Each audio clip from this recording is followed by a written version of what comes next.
Maybe there's more to me.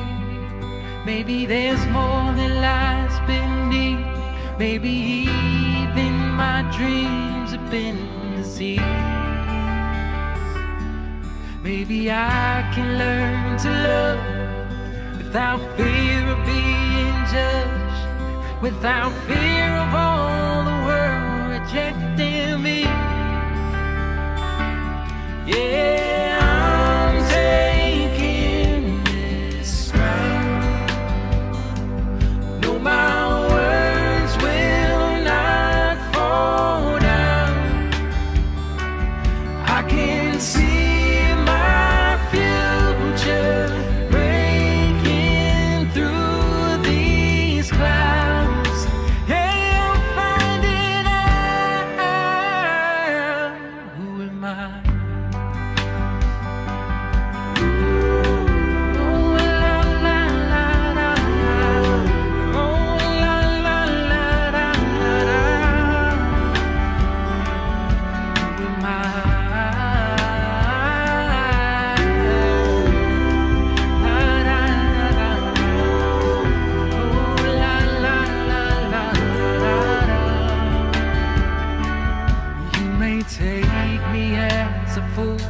Cause I view life different than you.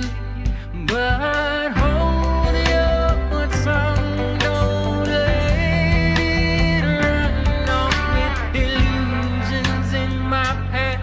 Yeah, they try to hold me back, but they can't see it, they won't see it, no, telling me to turn around. Cause I can't take these giants down.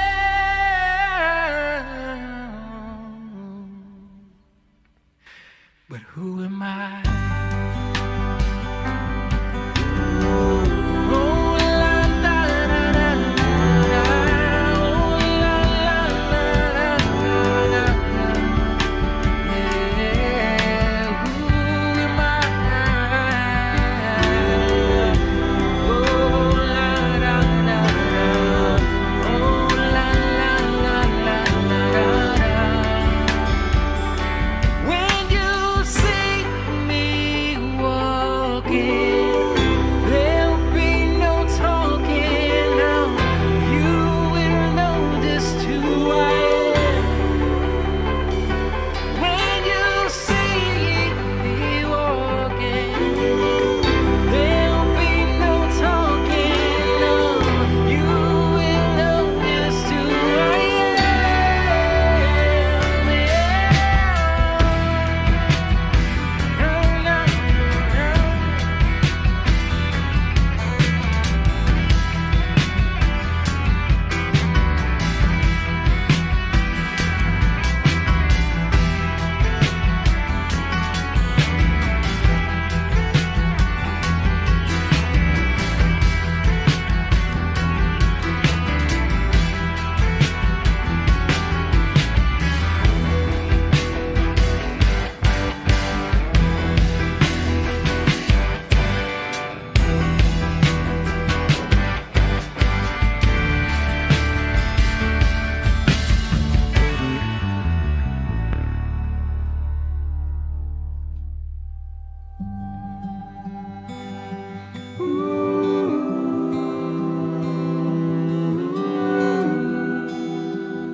One. Well, hello, everyone. Hello, is it We me? are live. Looking for? Thank you guys for watching. We're here for another episode of our weekly podcast. What's up with the Quiet Storm voice, though, bro? I don't know. That song just put me in like a real like chill mood. Like I just wanna cozy up next to everybody and just have a little chat about what's going on in the world today. You're watching Young Lion TV. Young lion, everywhere I look, they're dying. Everywhere I look, they're dying.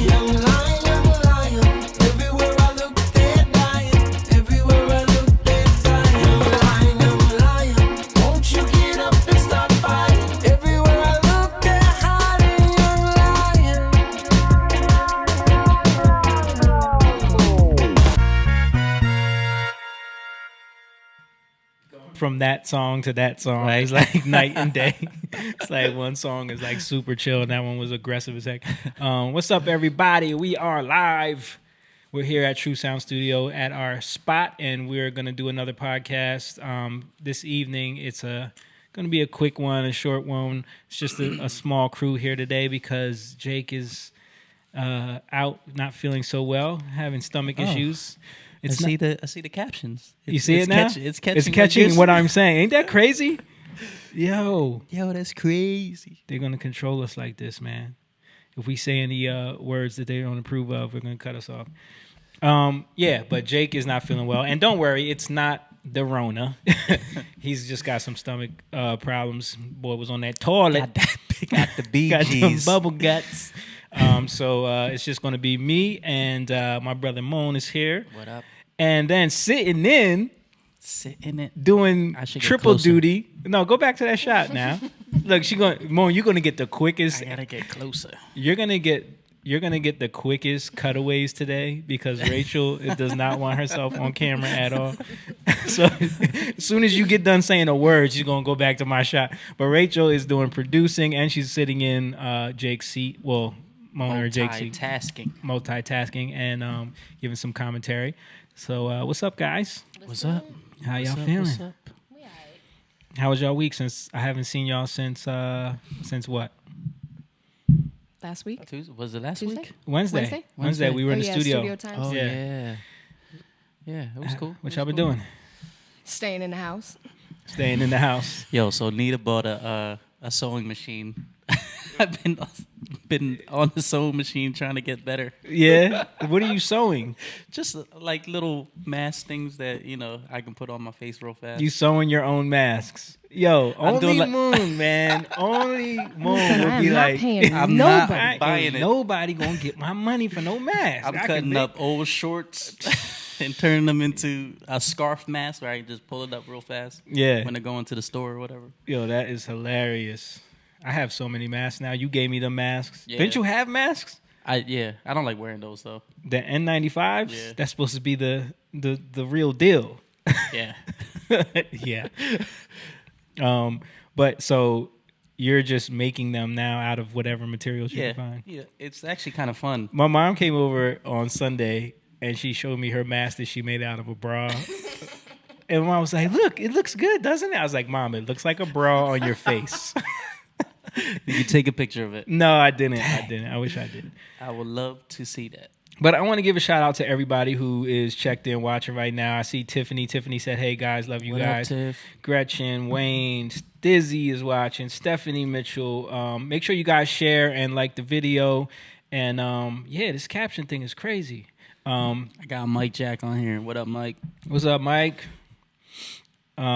But yeah, share the video, like it, give it a thumbs up. If you're watching on YouTube right now, you can subscribe, you can share, you can like, all that good stuff. Go to our Patreon, patreon.com/youngliontv, and you can support and become a member and support the podcast. Also, you can go to jatan.com and get merch and music. Rachel's wearing some of the merch right now, but you can't see it because she's black. She's back behind the... Oh, there you go. Yeah, the Back to Life shirt right there. With little Jakey on there. Yeah, everybody trying to come back to life these days, huh? Right. That's a perfect record for this Right time. now. Yeah, that whole album, man. Burn, Back to Life, Come Closer. Well, Come Closer. People would take that the wrong way. Yeah, You gotta they- keep your distance, social distancing. But yeah, Carter just checked in. Fox, what up? What's up, Fox? Miss you, dude. Still waiting on them bass tracks, brother.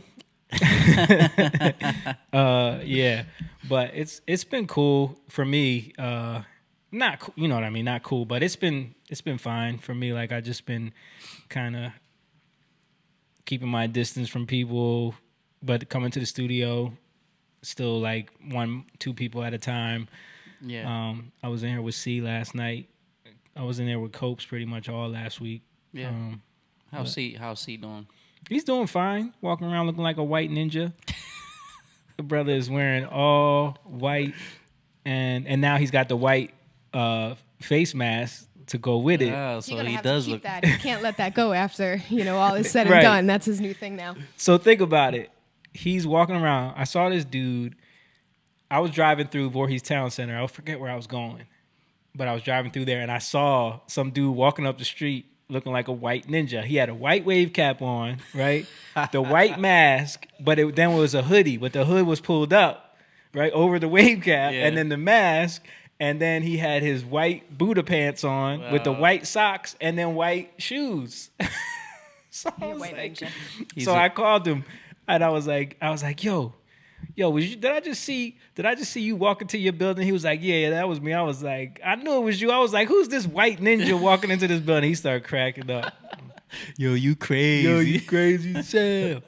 But yeah, it was funny. But yeah, he's doing good. You know, that dude is living a different life Yeah. than anybody I ever met. All he's eating right now is sesame seeds and Mangoes? no, he don't even eat mangoes anymore. No more mangoes. No more mangoes. Yo, he was breaking down to me his lifestyle right now, and he makes his own purified water. He bought these copper vessels that he puts water in, and then he lights these candles that he makes himself. He goes and gets wicks and like coconut oil and some other stuff, and he lights his own candles and puts the lamps over the copper pots with the water in it, and it alkalines the water. And then the water becomes completely alkaline, and then that's the water that he drinks. And then he eats nothing but seeds and, like, I think he said dates. There must be something with alkaline. I was in, I forgot where we were, what city? It might have been Chicago. I was in the gym. Camera. Get the camera for me. Oh. I was in the gym, and this was one of Freddie's show, and Jeffrey Osborne was working out there, and I ended up talking to this dude for like almost an hour just about how he lives, and he brings something to filter his own water that makes alkaline water or whatever like that, and he said something, I don't know the details of it. He's like the PO2 or whatever like that. He was like, you need pH balance. Yeah, you need to look into that because that has changed his life. Yeah, no, Like- there's something serious about that. Yeah. Yeah, I've seen videos talking about that, talking about alkaline water, and because a lot of the water that we drink, especially like Deer Park and like Poland Springs, It's all tap water. yeah, and so the acidity level is high, Yeah. and supposedly the theory is that if you drink more alkaline water, you know, because if your body has a high acidity level, that's how cancer can spread and things like that. Like that's basically where those cancer cells thrive, is in like a very acidic environment. Right. So the water that we drink has a lot to do with that, and bathing in water and all that. So they sell alkaline water, which is like, you know, Essentia and That's the water that he C was used to drink. Yeah, he was drinking, remember he yeah. would only drink that. But people have done like pH tests on them. I've seen YouTube videos where they've done like, they take all the most expensive waters, Fiji, Essentia, like all these waters, and they do the pH test on them, and most of them aren't as alkaline as they say they are. So that's why he's like in this process of like, he got these copper vests. Like I went into his apartment and saw him. Like he's not lying. He sent me a video. I should Yeah, share it, man. So I didn't get that camera back. Did you hit that button twice? I don't think so, but I might have. Okay. I'll go hit it again. Yeah, try it again for me and let me see. Okay.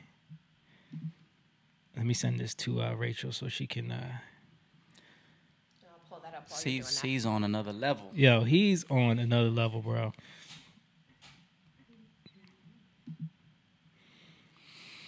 Mom just checked in. My mom? Yeah. Oh, so she didn't hear my story about her brow. Send us a picture of your homemade mask, Mom. Please. Text it to me or text it to Jamie. Trying to send this. Kathy checked in. What's up, Kathy? Kathy who? Radin. Hey, Kathy.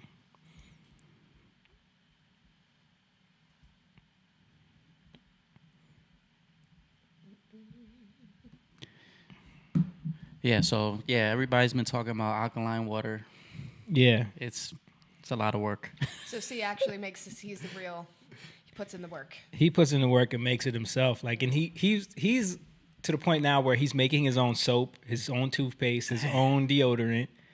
But like in an apartment, like he's not like, you're talking about a dude from the hood. Like, this is not a guy that's like some hipster bohemian, like, Yeah. you know, guy living off the land. Like, this is a dude that he lives, you know, in my neighborhood, but he's from the hood, but he's living this lifestyle now where like, because last time he was in, he was telling me like, yeah, I started making my own soap, my own body wash, all that stuff. I went and got some sodium lauryl sulfate, and I was like, yo, that stuff is supposed to be bad for you. And he was like, you know what? I remember when I opened up the bag, it made me cough. So when I talked to him this time, he was like, yo, I threw that shit out. I don't even use that shit no more. He was like, now I just use baking soda. And like, he ran down the list of everything that he uses to make his soap and his toothpaste and his deodorant. He said the deodorant that he makes lasts all day. Wow. What's he make that out of? I forget. Probably baking soda, coconut oil, a little bit of like cornstarch to give it some thickness, and then you could put like a few drops of like lemon or lime or like an essential Yeah, oil. you made it before. I have absolutely, absolutely. And he also makes his own like household cleaners. He was telling me just using I like do that. white vinegar Exactly. and lime juice and salt. Yep, a little salt or a Yeah. little bit of like some like orange peels. Peel an orange, put that in with the vinegar, and let it kind of like do. Does its that thing. kill the Rona though? We don't know what kills the Rona. They but, still trying to figure out what kills the yeah. Rona. As far as regular germs, yeah, vinegar will do a number on it. Yeah. Right. Yeah, but it was, dude, he was running that stuff down to me. Your Jamie, I mom need said, your camera "No, back. please, can you I please need your send us camera. a I'll picture?" hook you up. I want to see it because Jamie told me what you made it out of. I just want to.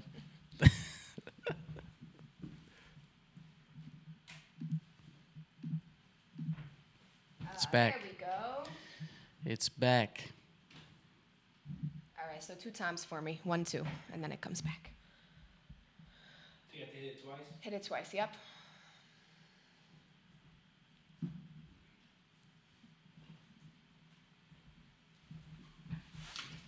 All right. Jamie's back. Have y'all been out? Did anybody watch any of those Instagram battles? You've been hearing about those Instagram I battles? heard about that. I seen. Babyface and Teddy Riley did one. Yeah, That's the infamous one at this point, right? Yeah. Well, because the first time they tried to do it, and like, it didn't work. Teddy Riley was having audio problems or something. I heard they had issues again though the second time they tried to do it. But Did they? They ended up doing it after.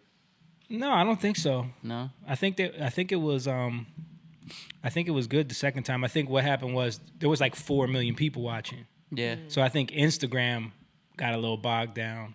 You know what I mean? Right. It's 4 million people watching one live stream, That's crazy. you know?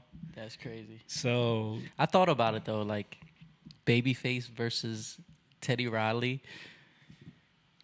To me, Babyface was the sound of R&B, but like the party, like I feel like people would like Teddy Riley's song because it was like, more upbeat. Shorty get down, good Yeah, though, yeah. like those type of songs. Yeah, And but they- plus Teddy Riley also produced for a lot of people as well. yeah, And Blackstreet and no, not only Blackstreet, Michael Jackson. Yeah.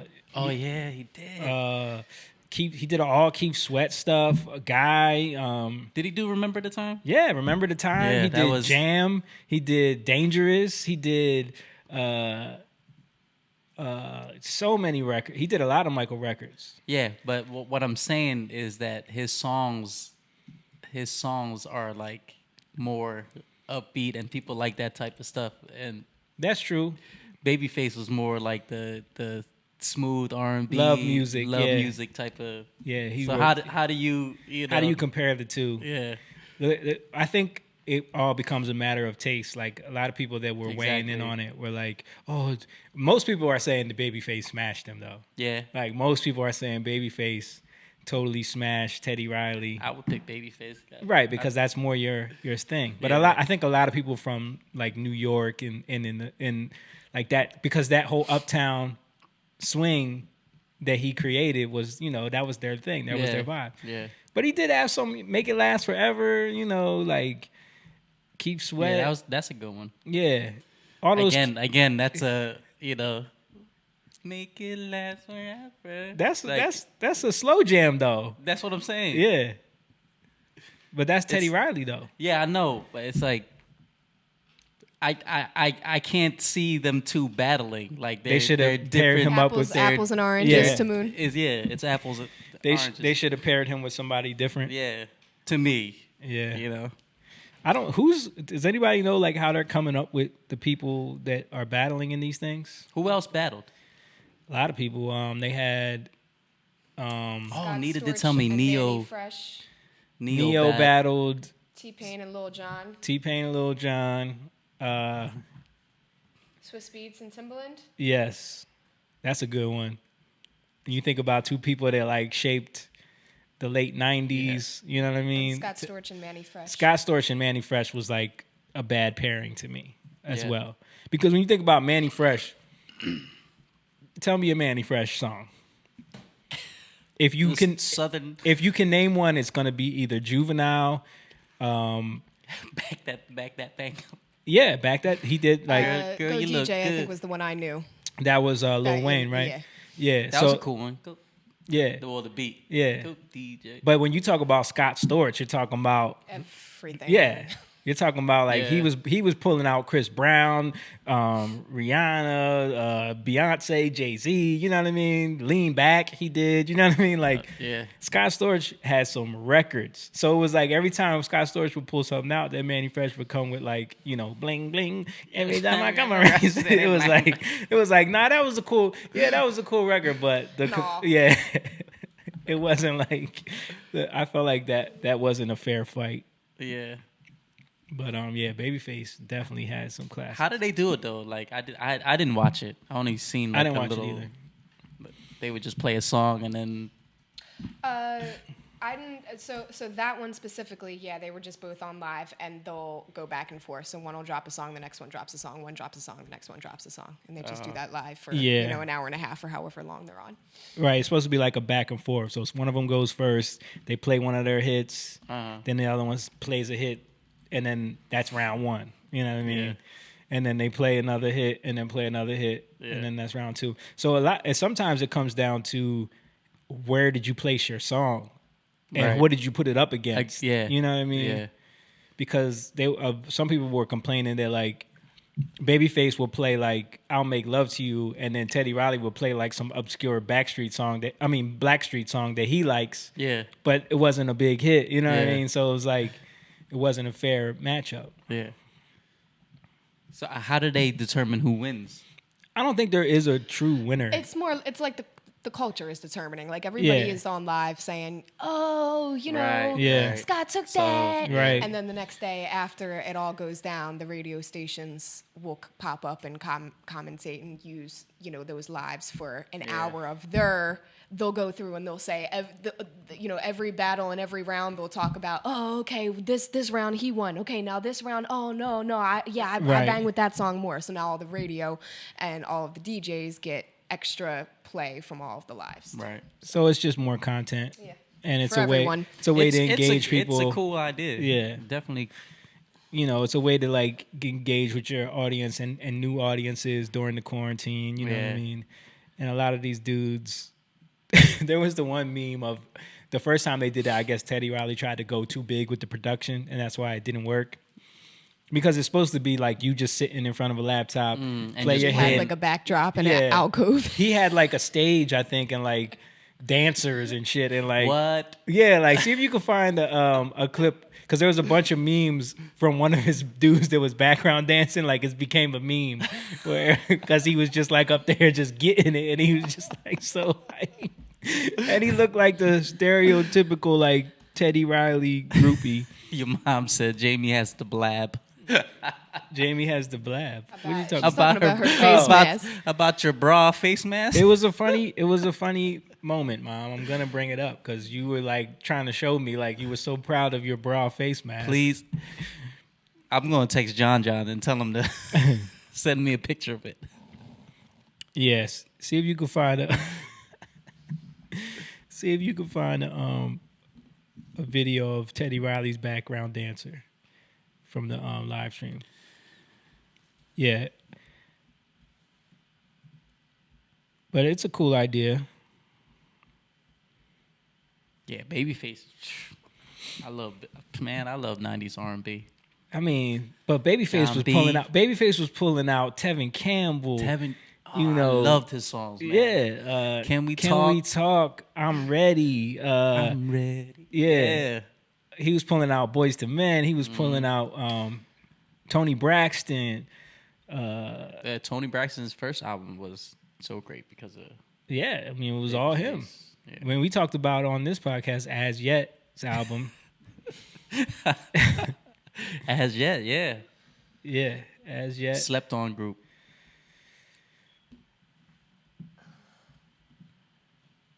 I'm over here pressing the wrong buttons on the wrong computers. Oh. Okay. Yeah. Oh, wait, let me see. Is this it? Play it. Yeah, that's the dude. Oh no, that's them. That's them doing a parody of it. Like Teddy Riley got fat. No, they're doing a parody of it. Yeah, but it was like the dude was dressed like that. Okay. But it is funny, because he was so excited, he was so happy, and he was just like cheesing the whole time.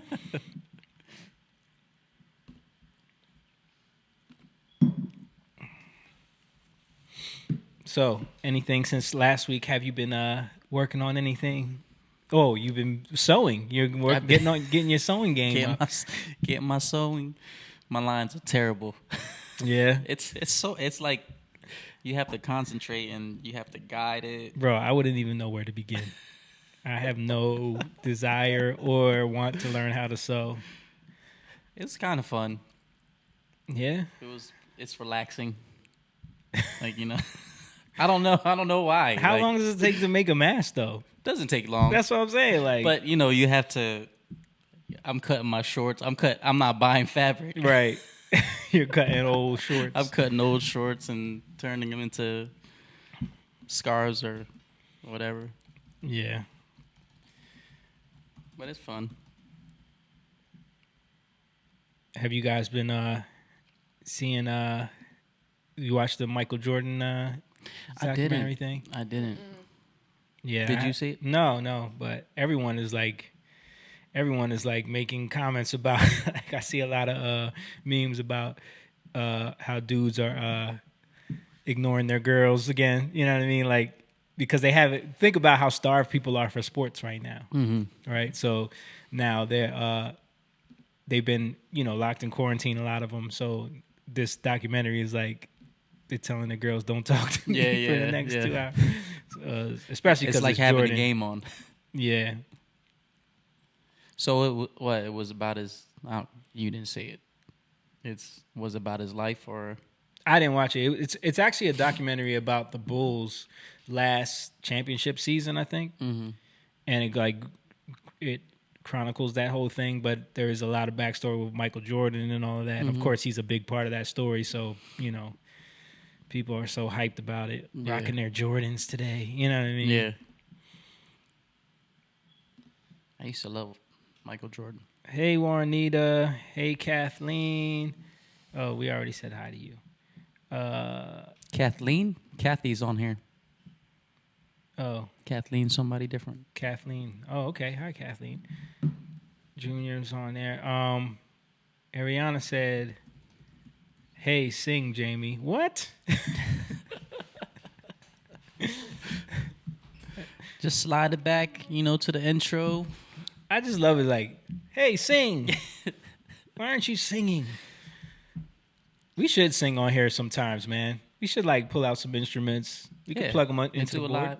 We could do some live performances on Acoustic. The podcast. Yeah, that would be cool. We did it at Kyle's. We did. Yeah, a little impromptu. We could do that. Just do it. That looked like it's it right there. What? I'm still trying to find the footage of like this dancer. You know, there's now the internet is so saturated with so much crap from that it's hard to find like that moment. Right. Yeah. But I'm looking. Yeah, it's gonna be hard to find.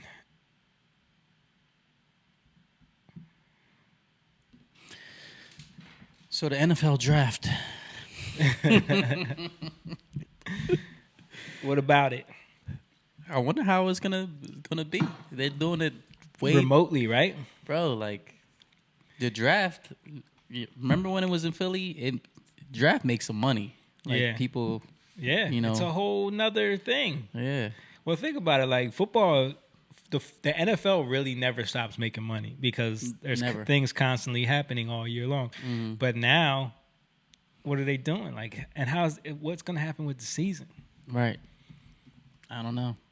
What do you think's going to happen with like is everything starting to like they said we reached the peak, right? And it's starting to taper off a little bit now or level off a little bit. Yeah, the curve has flattened. Right. But they predicted, once the economy gets back, it's going to peak again. Because everyone's going to go. Yeah.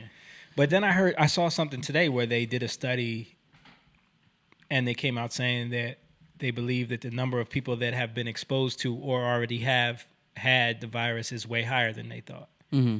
Which means that the death rate is actually a lot lower than they thought. Yeah. And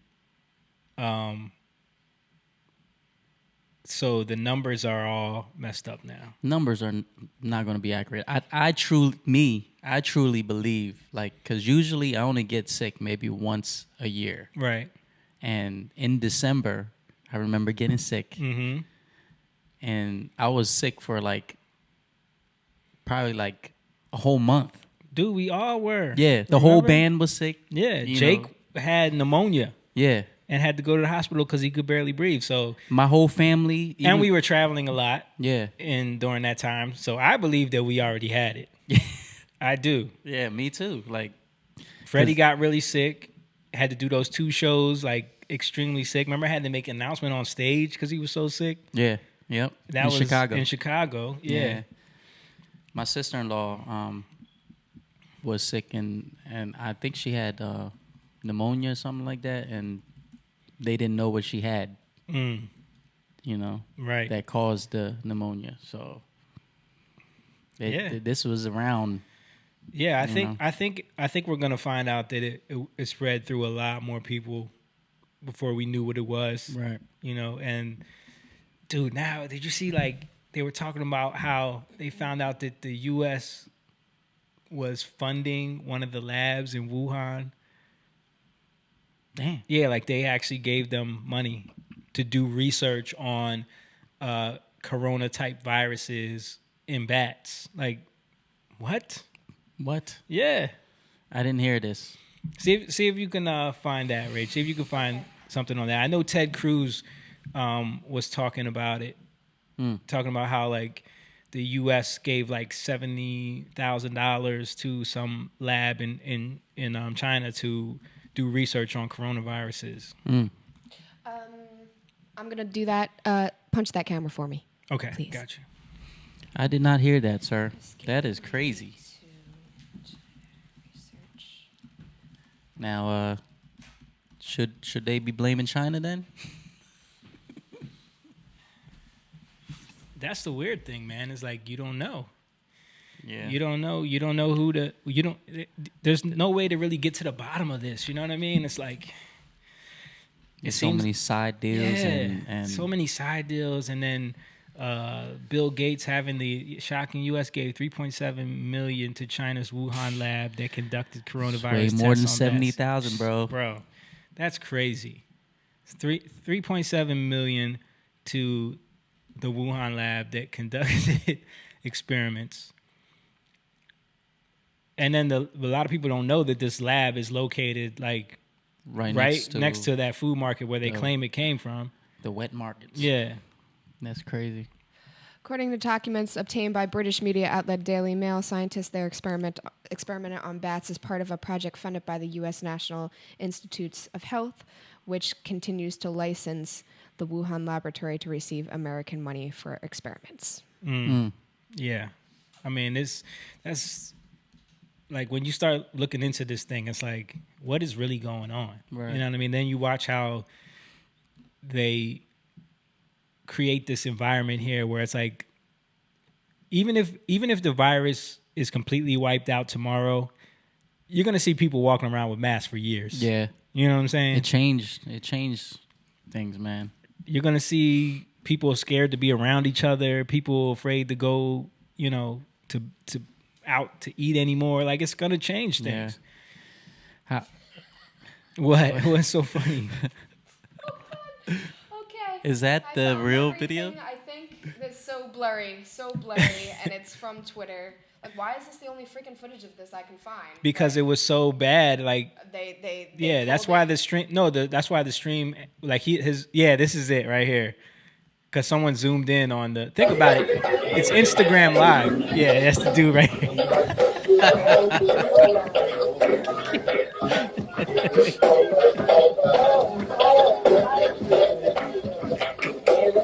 Getting it. Yo, he is having a That's great a character time. of Dave Chappelle Right. skits, man. Yo, he was having a great time. Yeah. I saw that before. Like, I didn't watch Yeah. anything. I just saw that meme going around. That's all you need to know. And I was like, what is that? Then I found out it was from that live stream. But think about it. So someone screen captured an Instagram live thing Right. on a phone. Right. And then he Zoomed was it. probably small as heck in that, and then zoomed it in on him. Right. So that's And why then it looks- re-uploaded it to Twitter. So. it looks like crap. But yeah, that's the meme that was going. So people were saying like, this is going to be me all 2020, like him dancing like that, he getting it in. But that's what Teddy Riley's music did for you. It made you feel like that, right? Yeah, that's what I'm saying. Babyface music it's was like some you love chill, stuff. Yeah, like drink some wine. like he played two occasions. Yeah, He played Superwoman. You know, I didn't like that song. you don't like that song? No. I'm not your Superwoman. Yeah, it is. The message in that song is so annoying as heck. What else did Babyface play? Did he play any John B? Probably not. What's John B? Would he play? The only one is Someone to Love. Someone to Love. He didn't do any. Oh of yeah, other the second songs. album he wrote. Yeah, Right. John B wrote that. Yeah, Cool Relax. Yeah, He wrote that one. Someone to Love though. That's yeah. That was actually that's on. my Wasn't jam. that on the Bad Boy soundtrack? it was on a movie. I think it was Bad Boys, the first one. Yeah. That soundtrack. I remember the video. Yeah. Baggy pants, boy. Don't even like to think about it. There you go, Ariana. There you go. That was my song, man. That's still on my playlist. Yeah, me too. I still listen to On that my song all the time. playlist. Reman. What up? Yeah, anybody in the chat, chime in with Chime in. anything that you've What's been your doing. favorite Babyface song? Talk What's your about favorite Teddy Riley song? who do you think is better, Babyface or Teddy Riley? I'll pick Babyface. Yeah, I pick Babyface too. To be Although honest with you. I do love Remember the Time. Remember when Teddy Riley sent us a couple songs? Oh, you remember this song? He sent us a song called Victoria's Secret. Yeah. Oh. Yeah. He sent us a few songs, but I think that was the one that he wanted us to do. Yeah. Did you do it? Victoria's No. Secret. We ended up not doing it, Yeah. but because to be honest with you, like the songs, and it's like Teddy Riley's a legend, so Dave was like mixing it up with him a little bit, and then he was like, "Oh yeah, I got some songs for your group or whatever." So he sent him the songs, and it's like part of you is like, we gotta do a song because it's Teddy Riley, you know what I mean? But then the songs were like, I guess like Blackstreet songs that never made it to any album. So it was just like, That's all what right. they sounded like. Yeah, so it was just like, all right, take these songs and do them. And we didn't really connect with any of Yeah. them, so we just passed on it. But, you know. The stories, though. Dave was telling me being in the studio with Teddy Riley Yeah. was an experience, boy. Yeah. Remember? I mean, judging by that dance video. Dude, remember when we were in the studio with the dude that produced Color Me Bad? Oh, yeah. In Brooklyn. I remember. Yo. You know who Color Me Bad is? You don't know who Color Me Bad is? Come on, let's look him up. Look it up, Rachel. You don't know. I wanna sex you up. Oh yeah. Right. Oh, those guys. Yeah. Okay. Girl, you know it feels real good. So he was Classic. telling us all the. He was the dude that produced them and produced like all those records. I Want to Sex You Up. So he had us in the studio, and he was trying to, work with us and give us a song. But he kept playing song after song after song. Remember? And I started filming him because he was such a character. Remember, Do you still have it? I don't think I still have those videos. Dude, that was so long ago. Didn't he have like a ponytail? He did. He had a ponytail. Remember the one song, Felicia? Yeah, I do remember Felicia. Yo, he tried to get us to do this because, of course, he looks at us and he's like, "Oh, this song has a Latin flair. We'll get you guys to do this song, Felicia. Ooh, Felicia." I totally forgot about that. Jamie remembers a lot. What's this guy's name? I don't even The guy you're remember. talking about? Damn, what was Sam Waters? no? I don't know. He wrote "I Want to Sex You Up." Yeah. Okay. Their biggest record. He either wrote it or produced it. I don't remember. Well, yeah. I forget what his name was. Man. If I hear it, I'll remember it though. Okay. Remember Maurice Starr? Yes, he came here. Yo, Maurice Starr was the guy who brought you New Edition and New Kids on the Block. Yeah. And he, for a while, was trying to work with us as well when we were younger. And he came here and he met with us. And what was the story with him? We met with him and this promoter in Philly, Walt Reeder, and another lady, and they were just they were trying to school us to the game, and Maurice Starr was just like, "Let me give y'all some advice." Oh no, it wasn't him, it was the other dude. He was like, "Let me give y'all some advice. Y'all need to be ready to sing at all times. Y'all need to be like, if y'all go into an interview, you should, and someone says, oh, who should we talk to? Y'all should sing the answer back to them and be like, he can speak for us." We all look at each other like, Yo, we used to run into these characters that want to tell you what you I love need how to be everybody doing. knows. Yeah. You know? Everyone knows all the answers. Like they're like, if you just do this, Yeah. this is gonna be it for you. But he really told us we should sing all the answers to questions to people. yeah. In 3-part harmony, Yeah, I'm sure. yeah, he in wanted- harmony. Yeah. In harmony. Sing every answer to every question in harmony. How annoying would that be? Yo, can you imagine? Yeah, no. What type Don't- of foolishness? Don't do that. Like, the thing is, like, they want you to just be like, people in the industry, we've run into this from since we first started. Like, people in the industry just want you to just be in awe of them and do everything they say. And when you don't, You should sing, Jamie. I'm just kidding, Ariana. and when you don't, it makes them not want to work with you. Like, even like we've had, who was we in the studio with when he was like, man, it's hard. It's really hard to read you guys. Like, Oh, the guy that used to manage Puffy. oh yeah, What was his name? Man, Hiram Hicks. Hiram Hicks. Yeah, That's who it he was. was the guy that was like responsible for Drew Hill, and he managed Puffy for a little bit. And we were in Atlanta, and we were at his studio, and he wanted us to sing, so we sang something. But then he was like talking to us, giving us the whole like industry hype talk, like Yeah. and we gonna do Name dropping and doing. and we had been around that so much. We've been involved in that so many times that none of that stuff hypes us up. So we Right. would just kind of be like, all right, cool, yeah, Right. that's what's up, yeah. And you knowing Jake, right? Right. Can you imagine like his face during these times? It's very deadpan. You're right. Is a good word, I think, for And him. but in his Deadpan. mind, he's doing a good job of selling that he actually cares. But when you look at him, you're like, Right. this dude doesn't give a shit. Like, right? So he's plotting your death by automobile hitting. right. Like, Jake does a terrible job of hiding his frustration. But yeah, so he was like, man, like it's hard for me to read you guys. Like, are you guys excited or like? It's like, nah, man. It's like, remember when we did MTV, right? Remember when we did the audition for MTV? Yeah. And they said, all right, you guys are through. You guys are on the show. You're going to LA. And we were like, cool. You know what I mean? And then they made us recut it, right? The production crew comes to us and was like, all right, guys, like we really need you guys to look like you're really excited about this because like we can't have you just like, nonchalant about things. So we're gonna do it again, and we're gonna when you guys hear them say like you're going through. No, they didn't even make them say it again. They were like, we're just gonna pretend they said it, and you're gonna do a big reaction like you're excited and you really care. So like the one that ended up making it on TV was us pretending. You know what I mean? Of course. Right. But it's like we went so over the top, like being stupid about it, but they still used it. It was like we were just like being assholes and like being over the top about it, like, yeah, all right, you know what I mean?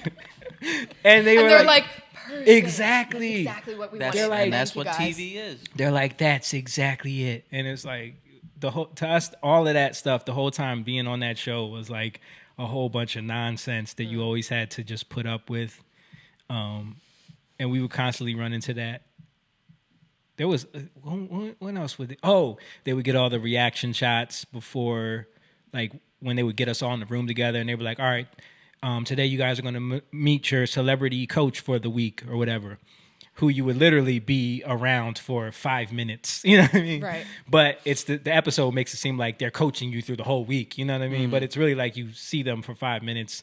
On one day. You sing the song Literally for them. Right. 5 minutes. You sing the song for them. They make a comment. They film all that, and then And that's everyone it. goes on their way.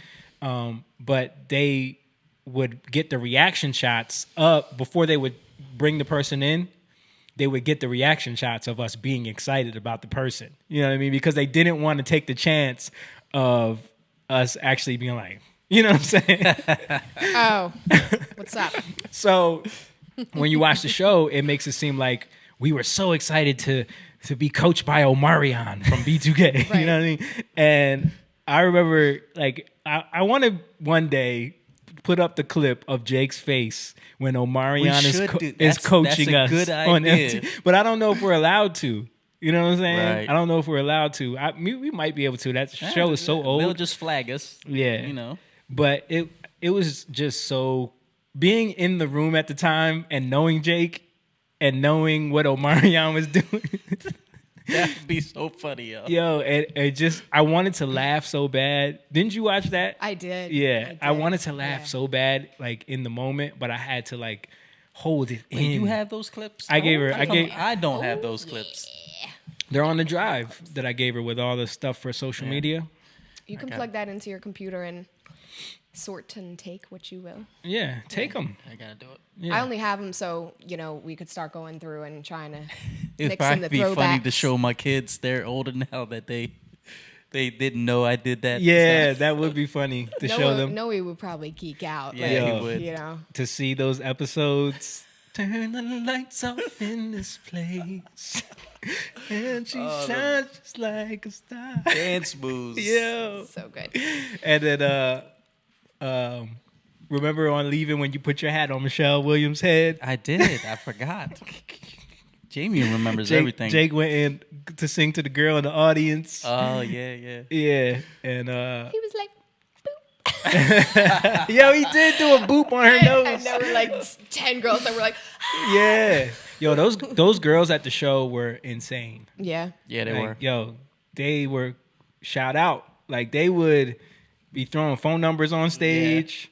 They would be like when you would walk by, they would try to get you. You know what I mean? Like He said they would try and get you. Yo, they were. Yeah. That's what they were doing. Because they in their minds. You talking about the audience or the Yeah, crew, I'm talking members? about the crew. The crew was the same thing. The crew was the same way. It was crazy, yo. Yeah, it was a crazy show. I've never experienced anything like. I mean, I wouldn't. It's probably, remember Elaine. Elaine was like the woman in charge of managing all the groups. So Elaine was like, they would call her the Wrangler. right? So she would make sure everyone. I like that title. Yeah, that's a cool. I might steal that. You would be so great at that role. You would Like be. she was the one in charge of like she would have to call every member of every group, make sure they knew if they needed to be somewhere. She would make sure you had all your paperwork. She would make sure you got your money to go shopping or whatever. You got because we got paid weekly. And so she took a liking to us, of course, because we were the good boys. Right. Always followed the rules. You know what I Not mean? making They her thought job we were fake at first. the worst. Yeah, yeah. Of course they did. Right. Like y'all coming in there and then looking like you look and then behaving like you behave. Everyone was just like, we don't understand what is happening. Yeah, I remember like one of the groups said to us, like, we thought you guys just got out of jail or something. Remember? Yeah. Especially because of him, because he's all tatted up and he had long braids at the time. So they were like, we thought you guys just got out of jail. So, but I remember one time she like got pissed and she was calling all of us because she had to tell us something. We had to be somewhere or something like that. And she couldn't get a hold of any of us. She was like, I was called every one of your rooms and no one answered the phone. I was like, Elaine, we were doing our laundry. And she was like, you guys were doing all your laundry together? I was like, yes. She was like, all right. what is wrong with you? Right. She's like, okay. Yeah. Because we would These dudes. we would eat together every day. Right. We would go shopping together. We would do our laundry together. And that's how we've always been like that. We've always like if there's a way to do it together, why right. not? And because like we were a real group, we were real like we were Friends really as friends, well, not really just, friends like, and brothers. 4 dudes from all different states who Right. came together to try Exactly. and make this thing happen. Right. So for us, it was like, this is, and plus, before we were on MTV, we had already had 10 years in. You know, we've been through so much stuff, selling CDs and being here every day. Like, we're around each other every day. On anyway. the grind. That was a vacation. Right. Seriously. So for us to be able to get up every day and just go to vocal lessons and then dance and then practice and then you go and you eat and then we would go, instead of getting into trouble like a lot of the other groups, we would go to the little rec center in the apartment complex and we would go rehearse because they had big mirrors in there. Okay. And you know, then at 9:00 go to bed. You know what I'm saying?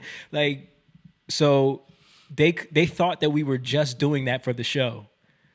Like all the groups, all of the staff, and then as the weeks went by and they started realizing that that's how we really were, then you saw people like trying to like come in and cause drama. Like for real drama? Yeah. Like they would try to insert things. They would try to insert like little problems. You told me about the producers, especially like the show itself. Yeah. Being like, this isn't exciting enough. Yeah. You know, like right. these dudes aren't fighting and nobody's jealous of nobody. And Right. come on now, what's the deal? Right. So I remember some of that. So they would try to create this narrative. And I remember specifically arguing with producers, arguing with camera people because they would be like, you know, Jamie, they want to come and they want you to do a interview by yourself. I'm like, why? Why I got to do it by myself? I don't want to do it by myself. And they would be like, no, but you have to. They just want to. And I would like really have this argument back and Right. forth because I knew what they were trying to do. Right.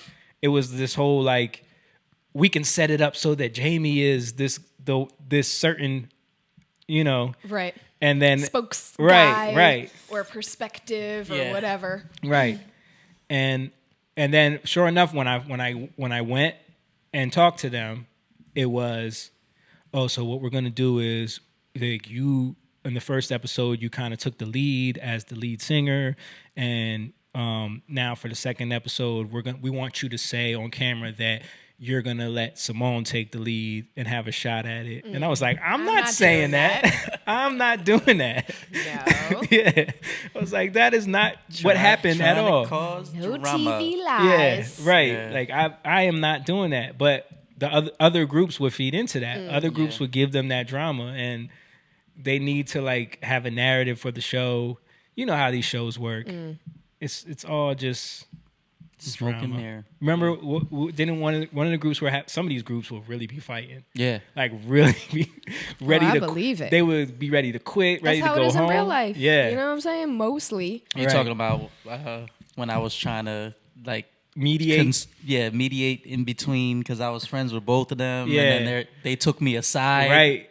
And, they try to get info get from me, you. Yeah. Get info and then try to tell me to tell the other person this and that. I'm like, no, I am not doing that. But that's why when you watch these shows like Housewives, Love and Hip Hop, all this stuff, you know that a lot of that stuff is created by the production. It like is.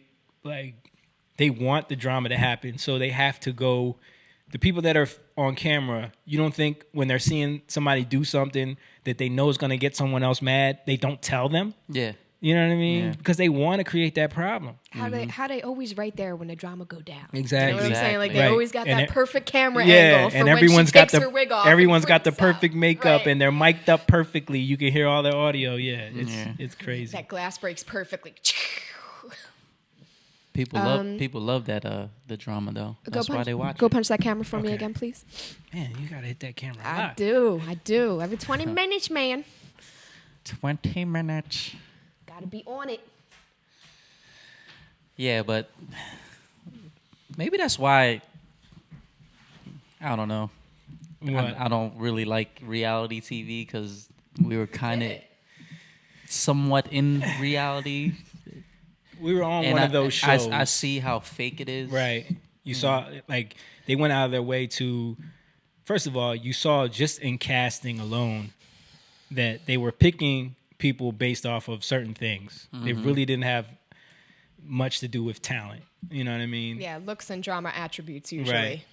So then they figured, well, Although there was some talented. no, there was some really talented people there. Yeah. But some of those people, let's be honest, like, you knew what it was. But and then we would also hear from like the engineering staff and the music production side of things, the producers. They would they had their own producer crew that would have to remake the beats to all the songs that they would pick for us. That's another thing. Because they can't use them. They can't use those songs. They can't use the instrumentals. They don't get in trouble though for recreating it. Like how's No, how's that a because loophole? MTV has a certain licensing deal for certain music. So there's certain songs that they have cleared for the show, right? So you have to pick from those songs. So then they would pick from those songs the songs that they felt were best for us. So that's another thing. It's like the show made it seem like we were picking our own songs, and we never were. And then there'll be like bad song choice. Yeah, Like, yeah. okay, well, thanks, it's ridiculous. guys. Like You I picked don't know. I can't speak for how Idol works or Voice or, Right. or any of those shows, but I know on our show we were not picking our songs. Yeah, we would not be. I feel like on any show, why would they leave nothing up to chance or Right. the artist's creativity? Like Right. they're never gonna allow you any situation where they're like, oh yeah, it's pick your own song. They absolutely have cleared or chosen all of that before TV Right. happens. Right, because know? think about it, like the Voice or American Idol probably makes a deal with Sony or BMG, like this is the catalog that we're going to use. And like you said, you can't choose anything. Right. It has to be within whatever is cleared. Our So that's your answer right there. our audition for the show, we auditioned with Go Slow. We sang okay. our own song. And Yeah. they were like, well, we can't film that or So, whatever. We need you to sing something else. They filmed it, and then they asked us, like, do you guys own the rights to the song? Yeah, you can get the clearance through us. Okay. Then they come back 5 minutes later and are like, well, for the show, we need you guys to do another song. Even though you got picked, we need you to do a song that's on the list of our, right. appropriate songs. Didn't we pick a We did. Jagged Edge song No. at first? Oh, did we? We did do a Jagged Edge song. I remember. And then the last they kind of tested us and they gave us a song and we went into the hallway. No, that's what I'm saying. Yeah, we did Go Slow. Yeah, we did do Go Slow, but then We did I think we did a Jagged Edge song because that was one of the songs, that they had on the list. Yeah. And then they were like, well, we want you to do. I guess some upbeat. They wanted us to do one of the songs that they wanted us to do. Yeah. So they were like, pick from these songs, and then we'll pretend that it's something that the judges are testing you with. Right. And but then when the show aired, it was just like, oh, this is the song they auditioned with. They didn't do They any didn't of that put shit. your song in Yeah. there No, and all of that extra. they didn't add Yeah. like you see the clip of us doing like the dance moves, right? Yeah. Like they show the clip of us from our audition doing like the dance moves because we had these Go smooth ass slow dance moves with moves. the mic stands. Right. You know what I mean? But when you watch our audition, we auditioned to Ray J, Sexy Can I? Sexy Can I? It was because they were like, just go learn it real quick in 5 minutes and come back and do it. And we're like, all right, fine. You know what I mean? And we did it in 5 minutes, and that's what they ended up using. But that's not what we auditioned with. So I know, like, even people who watched it were probably like, they picked Sexy yeah. Can I? And even like our performance of it was very like lackluster. Like it was just like it was like we're just going through the motions, you know. But that's how TV operates. It's like this whole smoke screen. That was the best part about it to me, was really getting an inside look at how they do all this. And what I was going to say is like the dudes that worked the engineering side of things, part. They were telling us how much work they had to do for a lot of these other groups, like with pitch correction and like mixing in overdubbed vocals because they didn't sound good. And I remember being able, because what we would get in our ears, we all had in-ears. That was another good thing. The show gave us our own in-ears, like molds. They spent some money. That's nice. Yeah. And I remember, like, before and after your performance, you would hear a live feed of whoever was coming up next, or whoever went on right before you, and when you could hear their live vocals, oh man, it was, because you would hear the raw vocals, you wouldn't hear like the track or nothing. Right. You just hear their raw vocals, and whoa, some of them groups, it was like, I remember the Daria. Yeah. From Jasmine. Yeah. She would tell us. Well, she told me a few times, like, "Yo, you guys sound so good in the in-ears." Wow. Yeah. So that's what's up. That was cool. Yeah. Yeah, it was a crazy experience, man. It was fun though.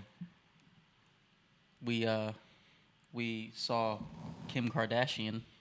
Yeah, Kim Kardashian sat in.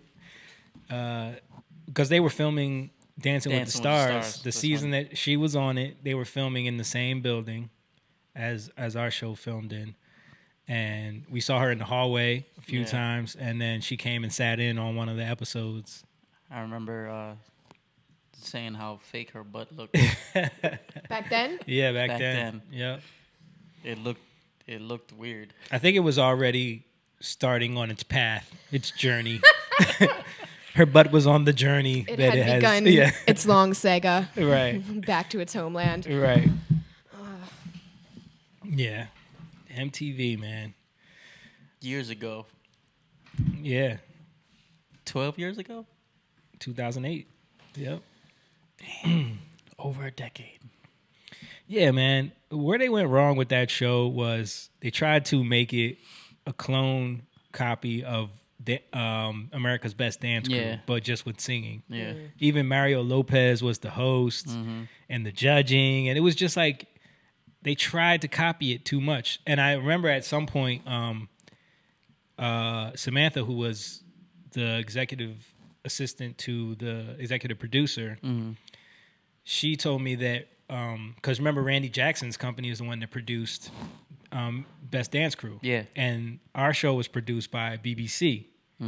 So Randy Jackson's company was suing them because they copied the show. You know what I'm saying? Wow. Yeah. I didn't know that. And that was another part of the reason why they remember, like, towards the last couple episodes, they tried to, like, change the format a little bit. Like, they tried to, like, change.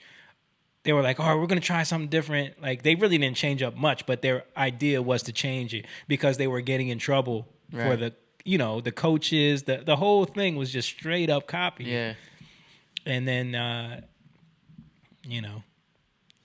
How do you think you can get away with that, though? Like, even though it was on... Well, from what I heard from Samantha, who she had the inside track, you know what I mean, from the producers, she was telling me that all of that stuff was because they did it in conjunction with MTV's production company. So it was an MTV BBC production, right? But the MTV side of things was the one that was trying to straight up rip off America's Best Dance Crew, and they were at odds with that. And I think that's the main reason why the show ended up getting canceled early. Yeah. It didn't really have to do with the numbers that the show was bringing in. It was more about that those two production companies were at odds, and they weren't seeing eye to eye with the direction of the show. The numbers were good. I remember them saying, right? Yeah, especially the last episode. Yeah. But it was. I think it was more about them not seeing eye to eye as far as what the direction of the show was and how it was gonna, move forward.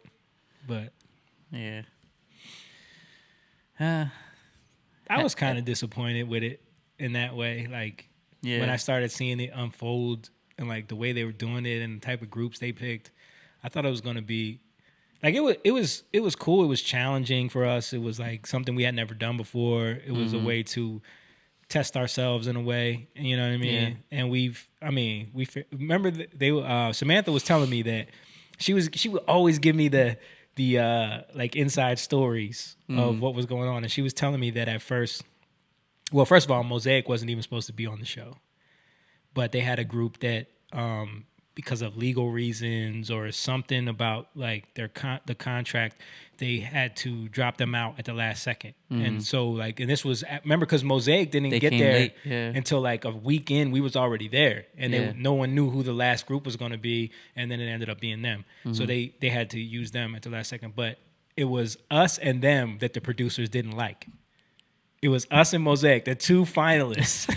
Right, that the producers didn't like at first. They thought that we were too old school R&B. Like, oh, what's this? Oh, yeah, these are the groups. Little footage. Okay, so that's Jasmine at the top. Those are our sisters right there from Cali. We love those girls. Those are the sweetest girls. They're real sisters.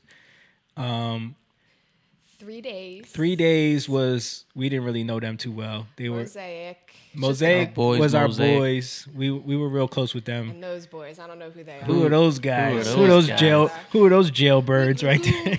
Who are these braided up, tatted up thugs right here? Jesus, God loves thugs too. Yeah, God loves thugs too. Mr. Fox said, "Hey guys," and Rachel, nice to see you all. Nice to see you too, Mr. Fox. And I hope you had a happy birthday. I know it was your birthday not too long ago. Happy birthday. Jen said, "Hey, hope all is well." And Gina said, "Hope you guys are staying safe." We are staying safe. Thank you very much. Ain't nobody talking to me on this feed. Tiffany said, "Hey, Jamie, sing a Babyface, you and Simone." Come on. We did already. We did. You missed it. Yeah, you missed it. But yeah, okay, go back to that article. How did you find that? I found because she's Rachel. This is an Asian American. Yes, and Asian American. I remember that they did a whole article on you and Jasmine. What? Made sure to mention Thailand-born Simone. Yeah. Whoa. They got your Asian-ness. I was born in and Thailand. The girl in 3 days was Filipino, right? Mm-hmm. So Filipina, Chelsea. Oh, remember Chelsea? Yeah. Yeah. Amada? Chelsea Amada? Chelsea Amada. So there was a whole what's Amada with you? There was a whole online community. Huh? You like that one? I like it. You can't put us together with the dad jokes because that's as bad as you and Corey. It's just going to keep going. Yeah, but anyway, so yeah, there was a few other groups on there. There was another group from New Jersey called NJ5. NJ5. Those were our young boys. But they were cool. They would sing nonstop though. Remember the one time the driver was like, "Would y'all just shut up?" What was the driver's name? Casey. Yeah. The one driver that we were cool They used with. to do runs all the time. All they was doing, Casey was like, "Yo, y'all don't ever stop singing." Yeah, that was hilarious. But nah, they were cool. And then who else was on the show? LS3. The three dudes. Three dudes. They were the first ones. They were the first eliminated on the first show, right? You would. Yeah, remember. I think so. I think LS3 was the first ones LS3. eliminated. They were like the Concrete Rose. Those are our girls from ATL. Yeah. Las Caprice. Our Miami girls. How did I forget them? Right? Those were our girls. Yeah. They're another one that thought we were phony. They thought we were. Yeah. Talita used to call us the church boys, right? The Bible boys. The Bible boys, yeah. Because we was really be praying and stuff. Yo, people, you're not used to that when you're young. I guess not. Who was the rap group? The rap group, S1. S1. Yeah. Yes. Yeah. I'm sorry, I can't remember their name. Right. But I mean, none of those names. I think none of those groups are together anymore. Yeah, they're not. Jasmine is, but they're sisters. They're not allowed They don't to count. break up. Phoebe said, "Hugs to you guys. Hope all is well." Hey, Phoebe, all What is up, well. Phoebe? Tiffany said, "I love your singing. You guys have amazing voices." Thank you. Tiffany. Tiffany's been following us for years. All right. R&B days. Yeah, what was I going to say about that? I don't remember. Just reminiscing about MTV. Oh, man. It was fun. Definitely fun. Yeah. Remember our vocal coaches, No Long, Younger, yeah. Mallory. Yeah, Mallory was cool. Yeah. They were the first black Mormons I've ever met in my life. Yeah.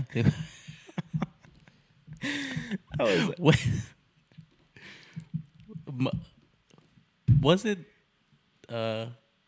when did they allow blacks to be blacks Mormon? to be Mormons? I don't remember. Rachel can look this up. Isn't it? Wasn't But it it's like recent. Look up when were blacks allowed to be Mormons. Look that up. We need to know. Yeah, this is a recent thing. But I honestly think that they have something where it's like, even though you're allowed to, you still aren't considered as Mormon as the whites. Yes. You get to heaven. You get to heaven, but you're a servant when you are in heaven.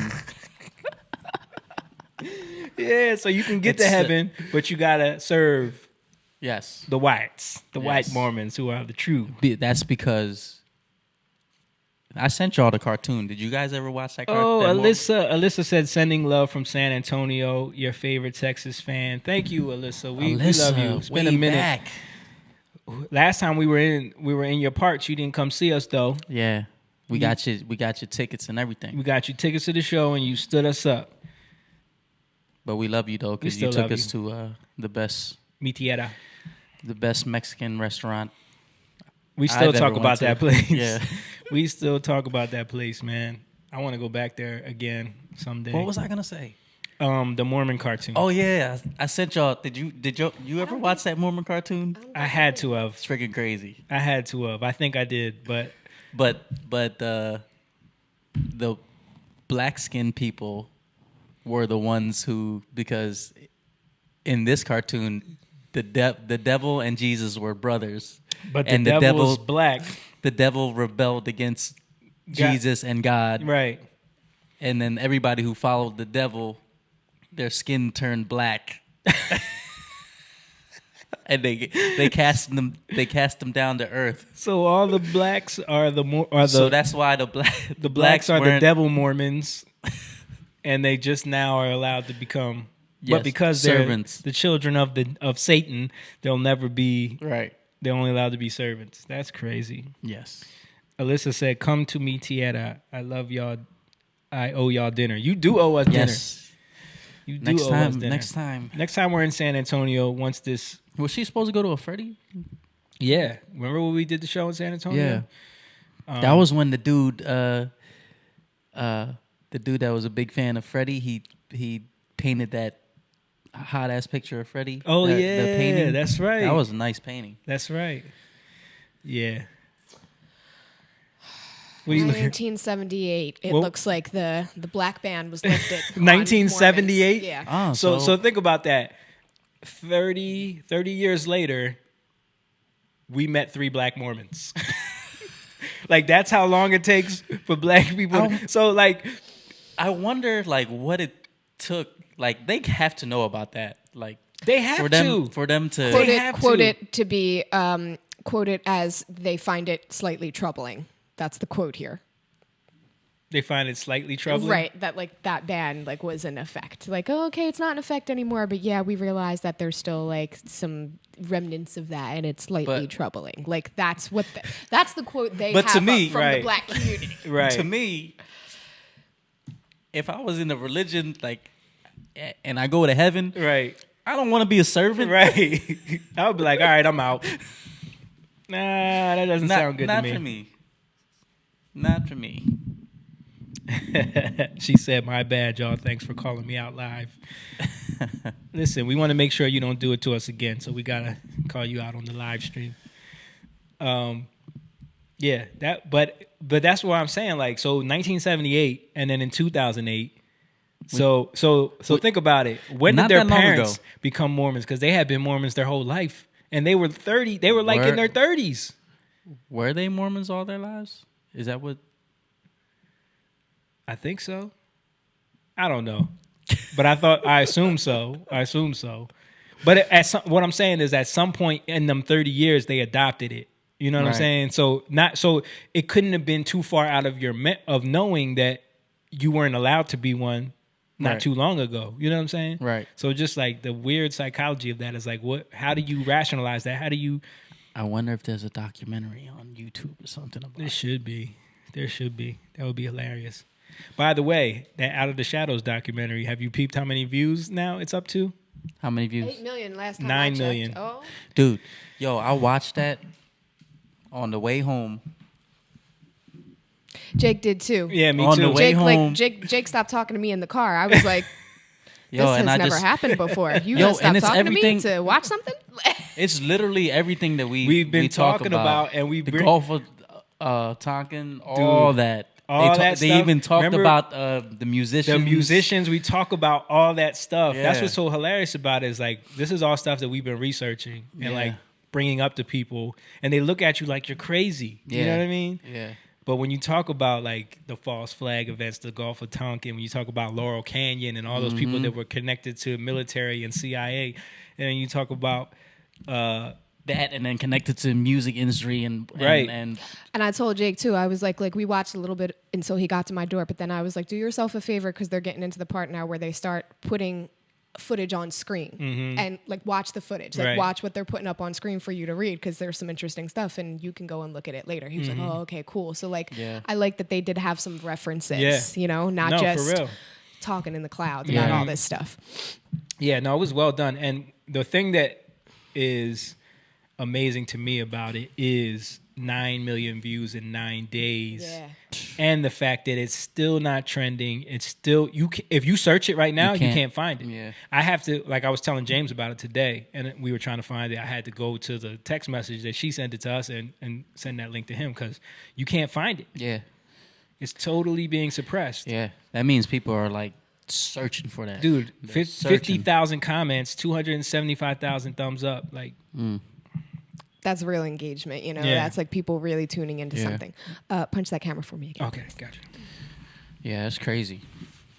Yeah, and I was even saying that it makes no sense that it's not easy to find because even if it doesn't have ads from advertisers on it, that's still 9 million people going to your website to watch something. Why would you not want to, you know what I'm saying? Like showcase that and have people come in to like YouTube could. There's nothing bad about that setup for them, except for they got bigger interests and bigger shareholders who are like, oh, no, please don't show that in the front page. Right. Otherwise, it would totally be up there, even if they didn't participate with YouTube to, you know what I'm saying? Like, pay them. Right. Yeah. YouTube loses nothing by 9 million people clicking on their page. Exactly. That's great, actually. Exactly. It's the same thing like we still don't have it. Did you hit it twice? Yeah. Okay. Yeah, but it's they don't want people to see that.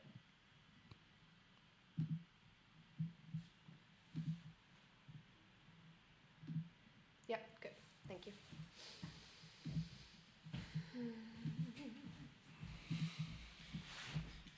Yeah, it's because it touches on stuff that, first of all, a lot of people are in denial about, and a lot of people don't want to even talk about, and then a lot of it is stuff that they can just deem as, oh, that's crazy talk. You know what I mean? So when you look at topics like that, it's easier for them just to act like to ignore it. You know what I mean?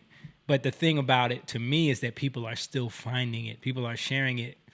And then the comments is more like comments, more than I thought people were even looking into stuff like this. You know what I mean? Same thing like I was just about to say with the Bill Gates thing. Like his Instagram post is still going crazy. I was checking that out the other night, and I was like, this hasn't deflated at all. Yeah. If anything, it's more. Right. Like it's snowballing. Right. And as much as they're trying to like frantically delete all these comments on his posts, it's like they keep coming back because there's a new mindset of people I feel like is happening where people are starting to be like, wait, something's not adding up here. Right. Yeah. Or too many things are adding up here. Yeah. Right. You know? Yeah. Exactly. That's what it is to me. It's like I'm not down really for like, you know, every individual thing that everyone has to say, because you can end up in a rabbit hole at the bottom of the internet if you do that. But once you start looking for the connections and like A connects to B and C, and then all of a sudden you're like, there's 50 connections here. Right. Then it's something to actually be like, all right, let me read a little more. Right. Let me go look at this document in its government place online and see what it actually says. Exactly. You know? Exactly. Yeah. To me, it's like, how do you deny the evidence? Right. You know, this reporter has all this stuff. Yeah. And there's clues, and then dude with the paintings. Right. Like, yeah. Come on. Come on, man. Even his name, man. Like, even his name. You talk about the dude, James Alefantis. Yeah. You know what I mean? And, like, that's not his real name. No? No. But when you, like, people have broken down how, like, that name closely translates in French to I love infants. Oh. You know what I'm saying? Ew. Really? Yeah, that's not his real name. So it's just like when you start seeing all of these coincidences, like if it's one coincidence, it's like, all right, stop. You know what I mean? But when it's just like so many, it becomes like, all right, there's no way. Like the odds mathematically, that could never happen. That many coincidences could not line up like that, all towards the same thing. You trying to send, you know, subliminal messages, right? Put something in right in front of you, and you know, if you figure it out, you figure it out, or you know how people those that have ears to hear, yeah. You know how, you know what I'm saying? Those like, little codes. Yeah, but then they try to co-opt that for everything, where it's like, oh, that's when you start seeing the videos and people like that meme that I made with the Black Dynamite scene, where it's like people are connecting dots that don't even connect. You know what I'm saying? I love that. That scene is awesome.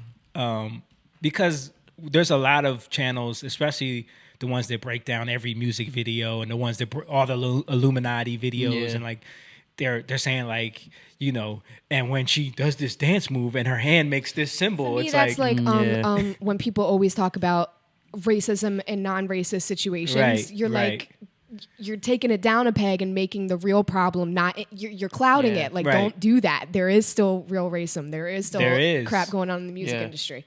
Right, and there is still there is real pedophilia. There is real child sex trafficking. So when you start mixing that in with all this crazy nonsense, you just cloud it. It all becomes conspiracy. Yeah, exactly. Yeah. You're just a conspiracy theorist. Yeah, this is from the Young Lion Instagram page. If you guys aren't following it yet, you are missing out. Mythology.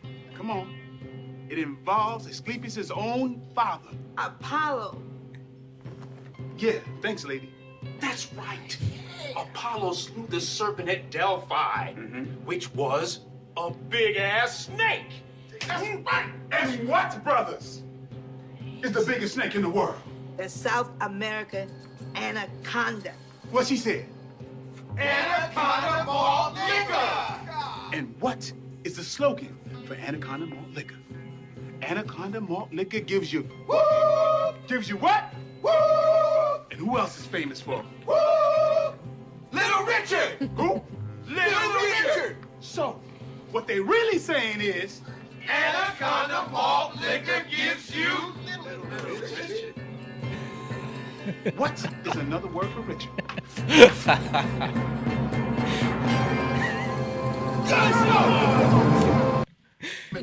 Yo, but that when I watch a lot of those, that's why that movie is genius, yo. That movie, if you have not seen Black Dynamite, you are missing out. That movie is genius, man. It makes fun of so many stereotypes, so many dumb things, but that in particular just is what I see when I see these channels that want to connect every dot and want to like turn everything into a symbol, everything into a sign, and everything into a, you know, this means that, and that's why they did this. Like, how do you know that? Yeah. Like it'll be someone zipping up their jacket and it's like, you know, the way their hand makes a motion is like, oh, they did that because they're saluting to the god of, like, it's like, stop. Yeah. You're just muddying the waters. You know what I mean? Yeah, I agree. Yeah.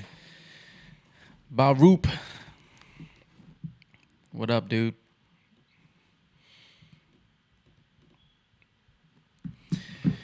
When this quarantine is over, I'm going to come play soccer, I promise.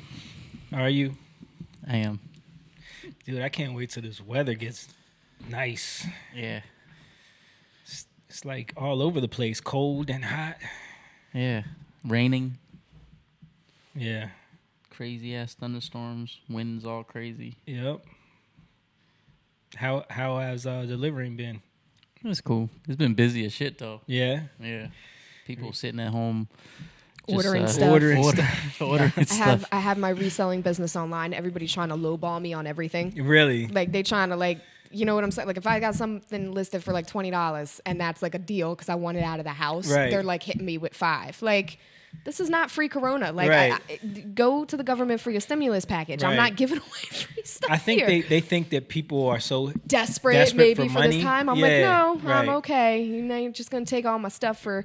Like, I'm not going to the post office to mail you something to not make any money. Right. That's what y'all are trying to do out here. Right. No. It don't work like that. And I was surprised that people are ordering things like that, too. Like, y'all are just sitting at non-essential stuff. Ordering non-essential stuff from people's houses.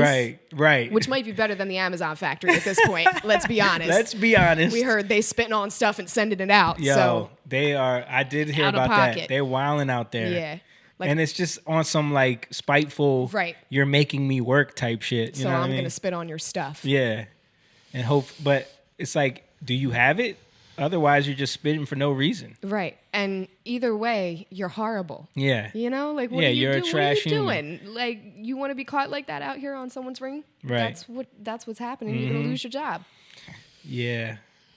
Those rings are catching everybody. They got everything on footage. Yo, they catching everybody. Somebody ended up in jail because there was a Ring camera that caught, I don't know, you could probably find this too.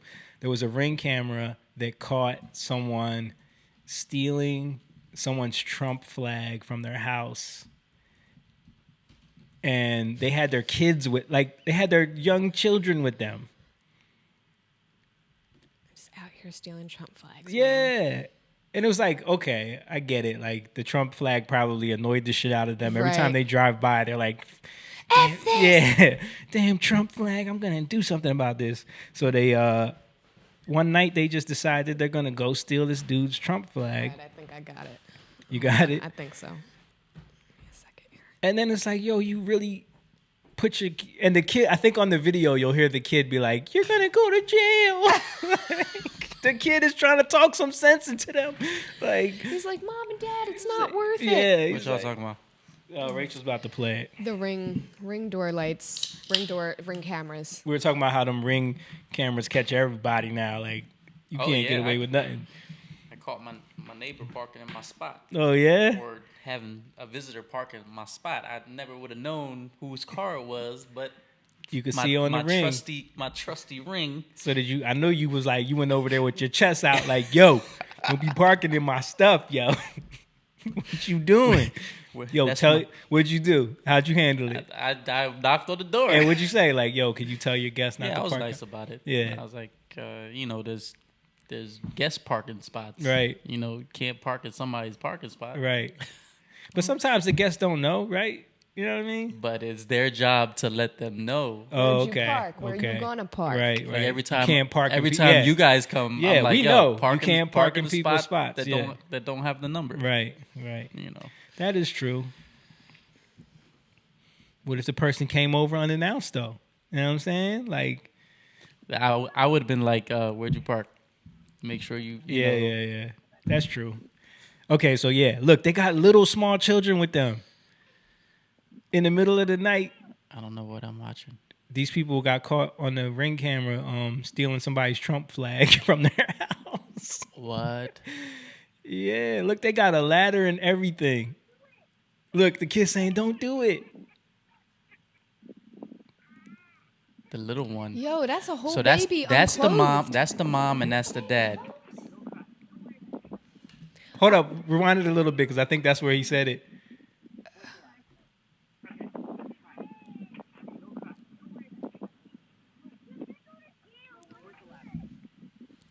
He said, you're going to go to jail. Don't do it. Oh, my gosh. See, here's my thing. Instead of this, why are we not putting our kids to bed at a timely, reasonable hour with their clothes on? The small one looks like he only has on a diaper. Yeah, mom. What are we doing? Oh, okay, and dropping stuff. Using their ladder. That was So- their ladder? I don't know whose ladder it was. All I know is, but the little kid actually had more sense than them because guess what happened? They went to jail. They went to jail. Yeah. Because you're on camera stealing someone's property. It doesn't matter. Like, I get it. People are so enraged that they feel like they feel like nothing's gonna happen to them. Everyone agrees with me. Yeah. So nothing's gonna happen to me if I go and steal someone's Trump sign from their thing. Yeah. No, The reality that's is, stealing. Right. freedom of speech doesn't stop just because, you know what I'm saying, you feel a way about it. Right. That's not how it works. That Trump derangement syndrome, bro. Yeah, that's what a lot of people are saying. That's a clear sign of the TDS. Yeah. You know what I mean? Yeah, Because man. it's like you would risk going to jail just because you don't want to look at a Trump sign. You know what I mean? It's crazy to me. Like I can't. There's politicians that I can't stand. You know? Ocasio. But if I saw her, if she tripped and fell, guess what I would do? I would help her up. Right. Cause she's And laugh a little bit, snicker a little bit. Snicker a little bit, but I'd still help her up. Right. It's Yeah, but it's crazy, man, just watching how people have really become so tribal about politics in that way. Where it's like either you hate this guy or you're a racist. You know what I mean?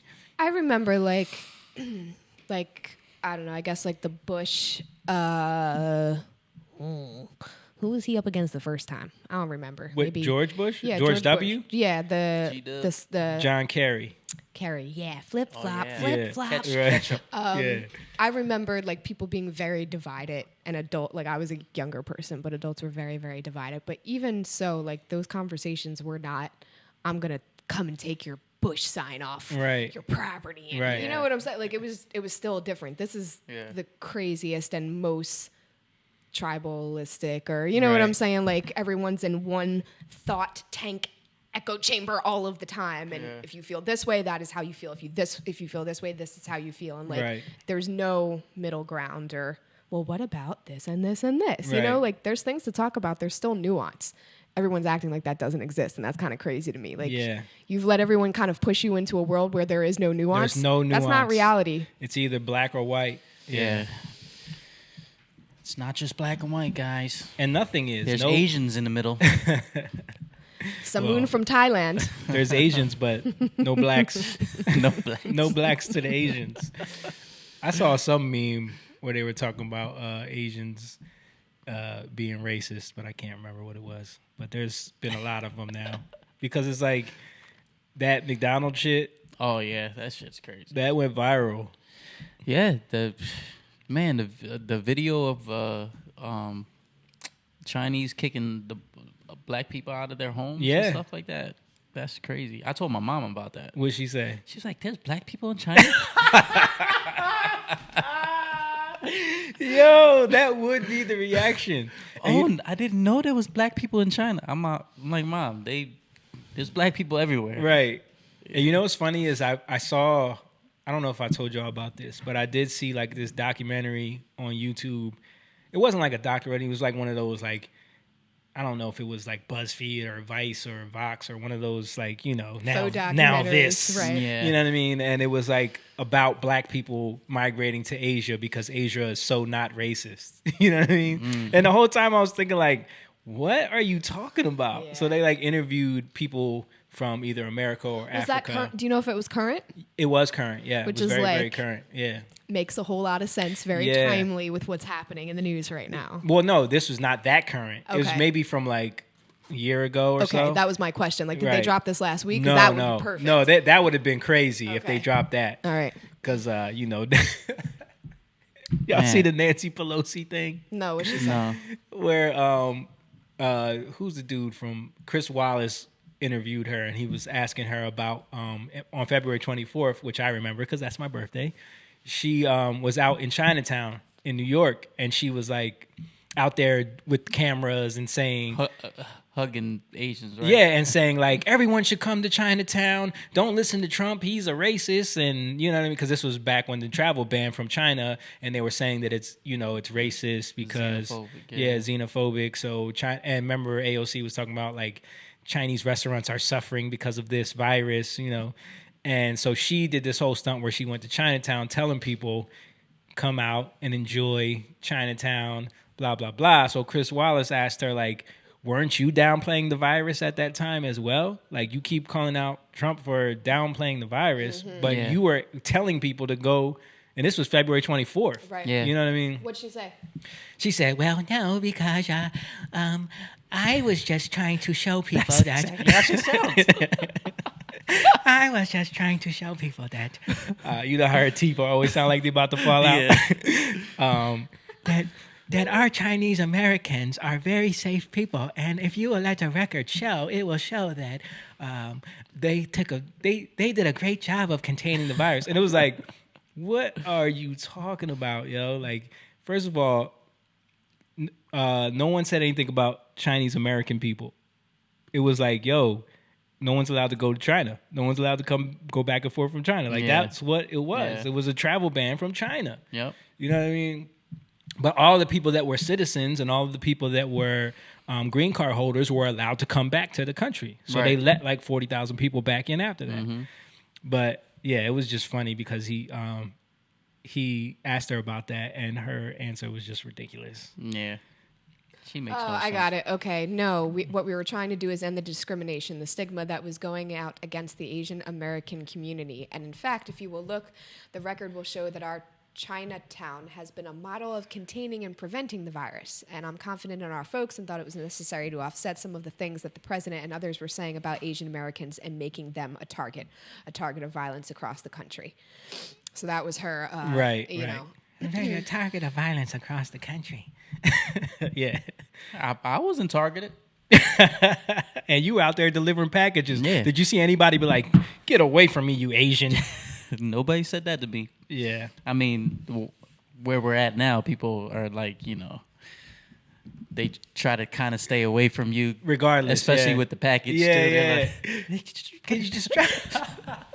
Makes my job easier. Yo, I love it though, man. Like, I don't love it. What I'm saying is like, it's funny to see how people so quickly get into this headspace of like, they have to do this. Yeah. You know what I mean? Like, and like, it's, diseases are always around. Like, I get it. Like, coronavirus it's new, so they don't really know what's going on with it. Like, there's been all this crazy information. We're getting all these numbers. No one knows what the real thing is. It's like all over the place. Numbers definitely ain't right in China. Oh, no, they lying about everything. Mm-hmm. But even what we're finding out now about, you know, the death rate being a lot lower and, you know, everybody, we had it in December and everybody probably has already been exposed to it. You know, the antibodies that they found in the people that they studied, whereas if they said like 80% of people have already been exposed to it. So that makes the death rate way lower. And then like even in New York, all of the hospitals that they built, the beds that they built, they're not using that shit. They're not using the ventilators. Yeah. They didn't. The projections were way off, right? That was another thing too. Trump is holding. He's hoarding all the ventilators, and people aren't going to get ventilators. Right. Everybody who needed a ventilator has gotten a ventilator. Right. People have been doing these montages of like all the stuff that people keep saying and screaming about on the news, and how like none of that shit is going the way they said. But it's like people don't watch, people don't pay attention, so they don't care. You know what I mean? They're just gonna keep on looking for the next thing to be mad about, the next thing to point at and say, look, see that? You know what I mean? It's like, and then when that doesn't pan out, look, but now look. You know what I mean? Yeah. It's like, it's the next thing and the next thing. It's fucked up, but punch that camera for me, Jamie. That reminded me of I don't know why, Jackie Chan. Look, there's Jackie Chan. Was that Family Guy? Family Guy, yeah. It's a little racist of me, but it's okay though. My last name is Cheng, Cheng. I'm of Chinese descent. Chinese somewhere down the line. Well, we know that. Can't hide that. Somewhere down the line.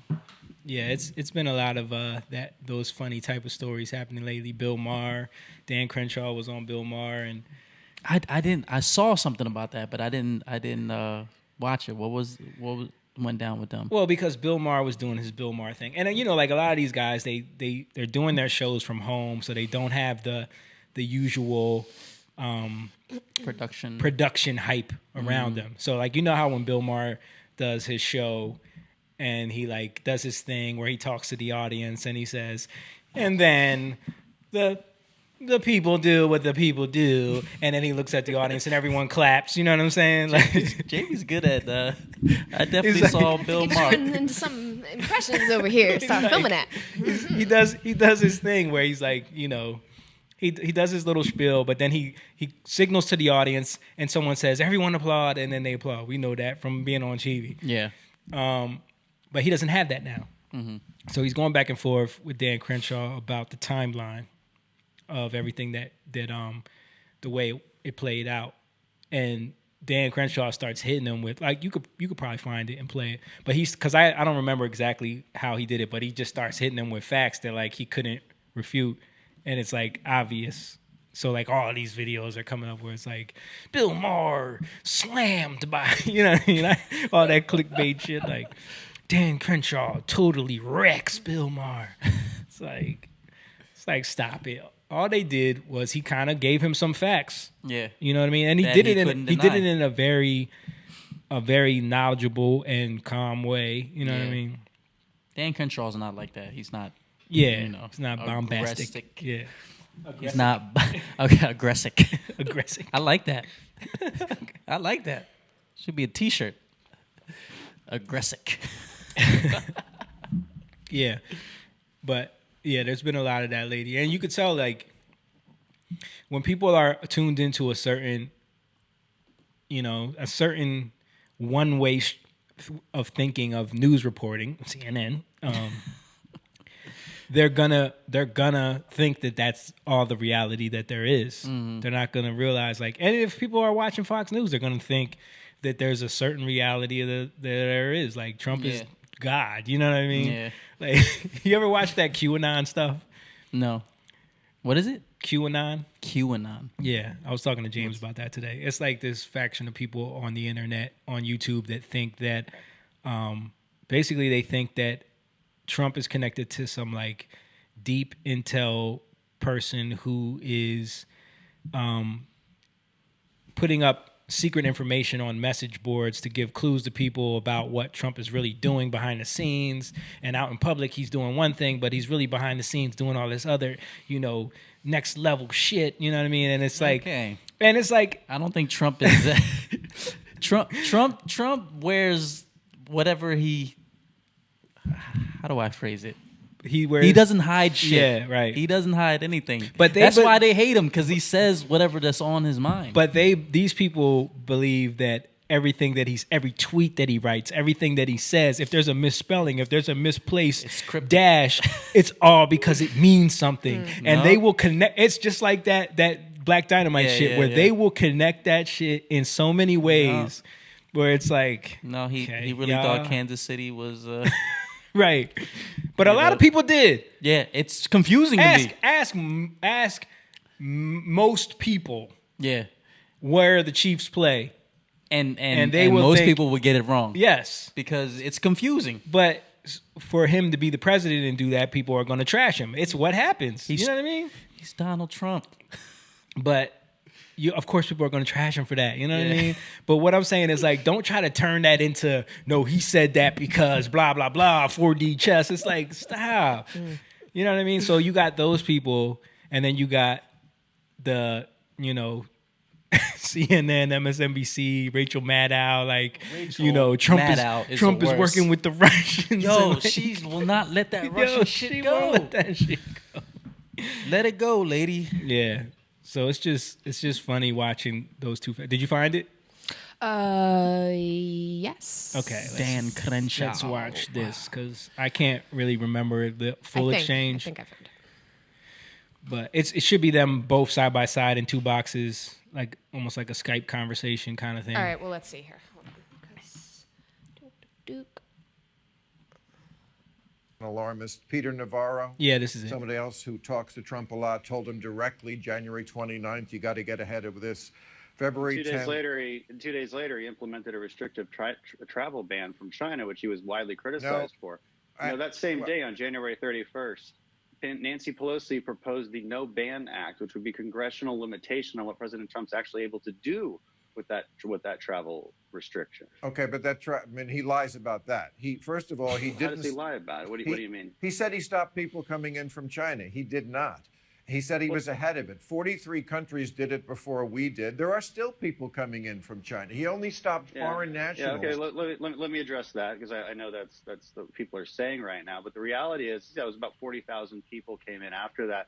These were U.S. citizens and green card holders and passport holders being repatriated.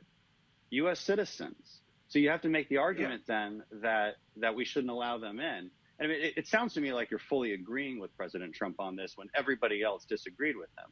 And if you're saying that you wish that travel restriction had been more extreme, okay, fine. I mean, you apparently had the foresight back then, but when nobody else did. But the fact is, if Joe Biden was in charge at that moment, he's already said he wouldn't have done it. He criticized it at the time. Nancy Pelosi actually proposed legislation to stop it. Okay, so, but people are still coming in from China. It wasn't just foreign nationals. U.S. citizens. Let's get off that one and just go back to the timeline for a minute. February 10th, after these warnings, let's move on. He says it's going to go away in April with the heat because he had Pause a it hunch. real quick. February 25th, he goes to India. You know what's funny about that? I hit the space bar. I know. You know what's funny about that? Like, because I went back and watched where he said that because I wanted to see. Because you know how he mentions it like, he says it's going to go away in April with the heat. Like, this idiotic thing. And he's like, oh, well, I've heard some things that in April when it gets warmer, it might go away. That's a theory. You know what I mean? The heat might. And now they're doing these studies that are showing, like someone just did an article on this today that I saw where they're showing that warmer climates it are having an effect on it.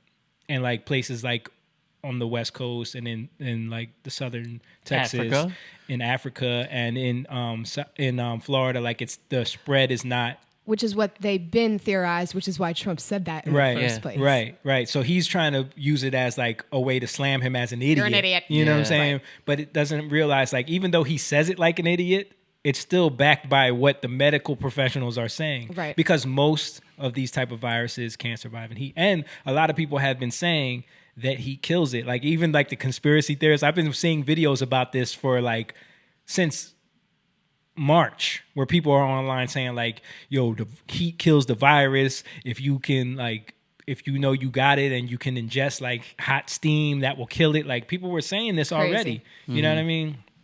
So anyway, you can continue with the video. This is 4 days after the White House coronavirus task force said we're going to have to lock down the country, and Dr. Nancy Messonnier, who's in charge of the Center for Immunization and Respiratory Diseases. Wait a second, let me just finish. She announced this on the 26th. On the 25th, that we're going to have to lock down the country. He said the next day 15 people have it, and it's soon going to be close to zero.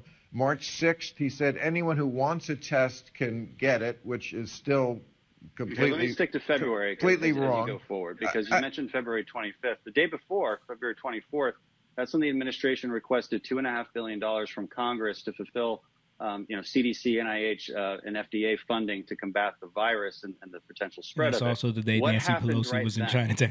I'll tell you because I was in Congress, and I know what happened. Did we vote on a supplemental funding bill? No.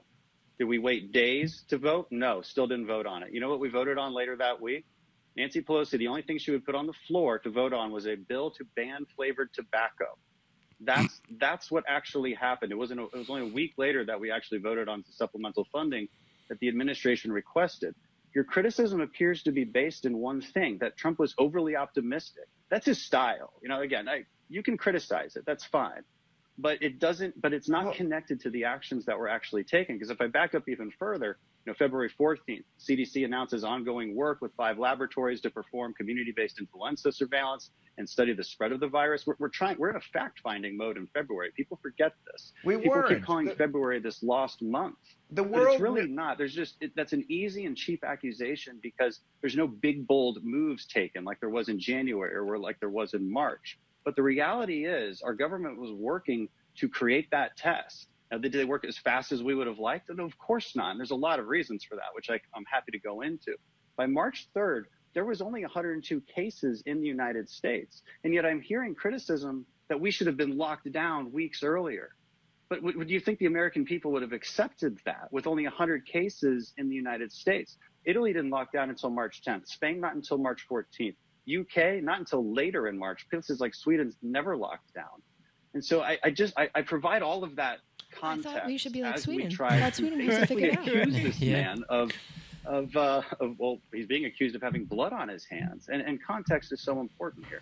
Well, it is. Bill And Maher also, speaks. it's not just about being optimistic. Dan, it's about being right. really? The world was aware of this. And since when does America take its lead from Italy and Spain?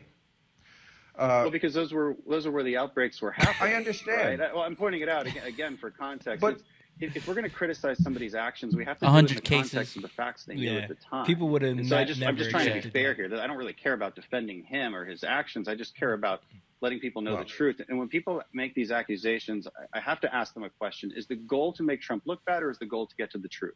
Because there's two different sets of answers for that. Okay, but sometimes they converge. Sometimes the truth is that somebody who says, I have a hunch. They converge. I have a hunch this is going to go away.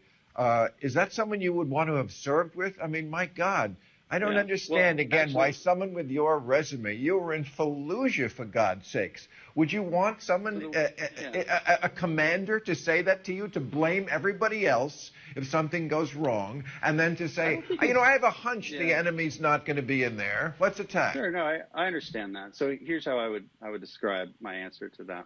When bullets are flying past my head, I don't need to raise my voice. And I wrote about this in my book, too. Calm breeds calm, panic breeds panic. Being an optimistic, and exuding positivity and calmness in crisis is exactly how we ask our SEALs to lead. Now, I'm not sure I see a lot of evidence for blaming others, maybe blaming China, although there's a lot of evidence for that. So maybe that's a good place to play blame. But I did it last Trump week. Blaming, There's all the Democrats blame to be placed on China right now. He's exposing hypocrisy, and maybe we're confusing that with blame. But no, I mean, again, calm breeds calm, and that's how we would lead in the SEAL teams. Okay. Yeah, but anyway, so you see, he roasted him. Yeah, then you get all the memes of Bill Maher completely wrecked, completely destroyed. He really couldn't say anything. But I mean, it was just the way he laid that out so calmly and just with facts. It was That's just how you have, when you have an argument. Yeah. That's something that I struggle, I think, with if I'm in a position, or even with my family or people, you know what I'm saying, who really can kind of twist the knife for you.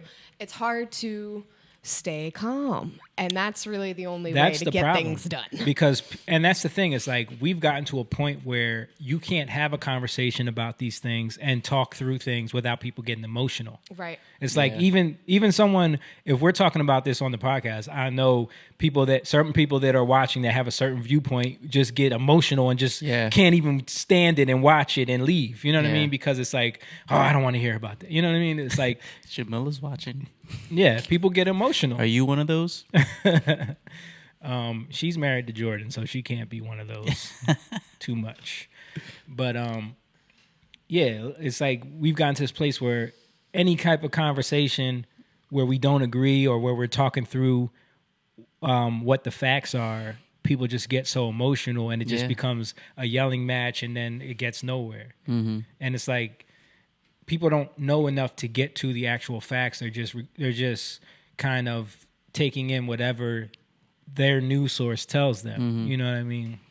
And not realizing that, like, dude, CNN has been doing this whole story about Chris Cuomo being in quarantine. Like, they've been making it a whole segment on their thing where it's like, Chris Cuomo in the basement. You know what I mean? And then come to find out. Did we talk about that last week? Did we? Mm-hmm. And then the bike rider, because I didn't know about it. The bike rider found. But they just did a video, I think yesterday, of like the big emergence from the basement, his first time out of the basement since he's been quarantined. So they still running with that? Yes. Huh? They're running with it? So they did a whole video where he comes out of the basement and he greets his wife for the first time and she's like, no, get away. Like, they did this whole thing. Now they have to do that. Right. You know, because if they're sticking with the story, it's got to be over the top. Yeah. To try but they're caught. They're caught, but they can't let it go. Do you know how many people probably aren't aware of that specific story? Because they're not going to talk about it and they only watch them. And think about folks who don't be on the internet, you know, different generations, whatever the case may be. Like, if they just have the news on, that's the information, that's the news. Yeah. So there are, you know what I'm saying? There's ways to still spin it, even though a lot of people are like, come on now. There's still an audience there that's ready to go with the flow. Yeah. Nana's parents, that's all they watch is CNN. A lot of people, man. I mean, not as many as there used to be. CNN's numbers have been going down. But a lot of people do still watch them, like, faithfully. But to me, it's like, it's become a lot more political commentary than it is news, though, and people can. That's all it is. All these news that, outlets, you know? like, yo, you got caught lying. I can't believe you that much, right? You know, I'll turn you on just to get some info, right? You know, but take it with a grain of salt. Yeah. I mean, it's just that segment where Trump played that video in the press briefing, and then I saw that. They was cut hilarious. away from it, and they started putting those chyrons about him. Like, it just that's what was funny to me, was like the framing of it all, and people tune in and they don't know how to separate themselves from the emotion of it. You know what I mean? So it's like everyone gets so hyped up over it. It's so like I said, it's so tribal. You're on this. There is no gray area. Yeah. You know what I mean? And I try to view at everything from an outside. Like, if I was an outsider from this country looking at everything, I would want to know what the truth is. I'm not going to look at your side and your side. Mm-hmm. You know what I mean? And the truth usually lies somewhere in the middle. Yeah. You know what I mean? Yeah. But people are so divided now. It's Fox News versus everybody. It's Fox News versus MSNBC and CNN and ABC and you know what I mean? And it's insane, man. It's crazy. But it's interesting to see what's going to happen, because with this election coming up, you got Biden. You got Biden, who's got to go up again, and I still feel like there's going to be some type of tactics to. I think they're going to try to push Cuomo in there. Yeah, you were saying surprise candidate. Yeah, makes sense. He's been getting a lot of airtime. Yeah, like you've been seeing them like really prop him up as like a good leader. Out of all the governors, you know, California dude and him. California dude. Yeah, the governor. Oh, yeah. That's the only two that I've seen. Right. But Cuomo was like, he's always on the news press conferences. And a lot of that is because of coronavirus, and New York is probably one of the worst hits, so they're talking to him a lot. But also making him look like a hero. Right, you see it. And I was talking about that with James. Like we're probably going to start seeing clips of him like out in the streets sweeping up and being the the hero. Like you know how they did what's his name, Booker. Cory Booker. Yeah. John was telling me, because he's a U.S. Marshal in that area. I started seeing all this, Cory Booker jumping into the building and saving people. He's getting cats from trees. And then, he runs for president. And I think at the time he was running for Senate at the time. Yeah. But it's all a show, man. People don't understand. Gotta hand out some juice boxes in the hood first, They don't understand how it's all a show. Yeah. It's all a show. Everything that you're seeing, none of it is real. Like they're doing they do analytics on how to manipulate people. Yeah. And then they look at it and they say, all right, how can we get the black community? A bunch of the leaked WikiLeaks emails too. Right. Like on all sides, you can see the political parties talking about, all right, so we don't know if we want to advertise and hit them with the, and McCain's, too old, so we can't do that, but we'll do it this way. Like they're playing into you all the time. Right. They were plotting on Bernie on how to best demonize him to the public because he was gaining too much momentum back during that election. Also, there was emails where they were going back and forth with Hillary, like, all right, well, what is going to be your stance on this thing? And she's like, well, let me wait to see what the polls say first. You know what I'm saying? It's like because that's what it is. It's all a game. It's about like appealing to the most people, and all the politicians do it. Yeah. Having hot sauce in your sauce in my bag swag. Hot sauce in my bag too. Yeah, got hot sauce in my bag swag. This is what coming together looks like. Yeah, right. This is what coming together looks like. With the long. Yeah. Yo, did you ever watch that video of her boyfriend on the live stream? No, what was this? AOC. What were they dancing or something? No. She did a video where she made her boyfriend. I think it was during Black History Month. She made her boyfriend talk about how he acknowledges his white privilege or something. Oh, you did tell me about that. Yeah. My lady asked me, I'm like, get your ass. He should have been like, I acknowledge my white privilege by being with your ass, bringing you up in these streets. In these streets. Yeah, it's funny, man. Who's coming in the door? I think that's Copes. He want to get in the studio tonight. What up, bro? Yeah. It's funny though, just watching this whole thing play out. I can't really see Joe Biden like making it through a whole debate. Dude, he's seen. They're probably gonna stay away from that. With this. With the whole pandemic. Yeah. He ain't just white. He's a ginger. Yes, she got herself a white. They might. Yes, she got the whitest white boy. They might try to figure out like a virtual. I was thinking that type too. Of thing where he can, so it can be controlled more. Yeah, and he don't have to they can do more of a back and forth. Maybe he could have someone with a teleprompter. Like they're gonna find a way to make it easier on him. That dude, yeah, look at it. That they believe or say are and can be racist. Like that they say and racist. I think one of the effective ways is just to talk and kind of help teach them about why some of the things they believe or say or think are wrong. Mm-hmm. Not necessarily racist, but that they're wrong. And that'll sort of chip away and, contribute to some development in this area. After this video was over, she corrected him. She was like, no, it is racist. It's not wrong. And it's just racist. Always being open to learning about my turn. racist things that we may have said or done without judgment and defensiveness. Yo. Can you imagine your life? Your life where you have to be with that. Oh my gosh, man. Nope.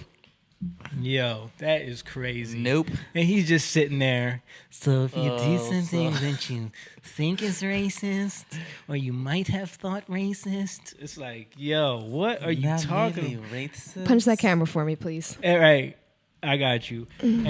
But then the whole time she's sitting there like with that look like, see guys, see, he's a good one. See, I love how like the camera's on him, but she's holding She's it. like, I'm like, where's yeah, the knife? Is right, it back here or over here or what's the deal? she's definitely like showing everybody, look how good he is. I got him trained, guys. Trained. He's a trained puppy. Yeah. Oh man. All I gotta say, not me. There's ways to have like, I don't know, I don't like the fraud shit. Yeah.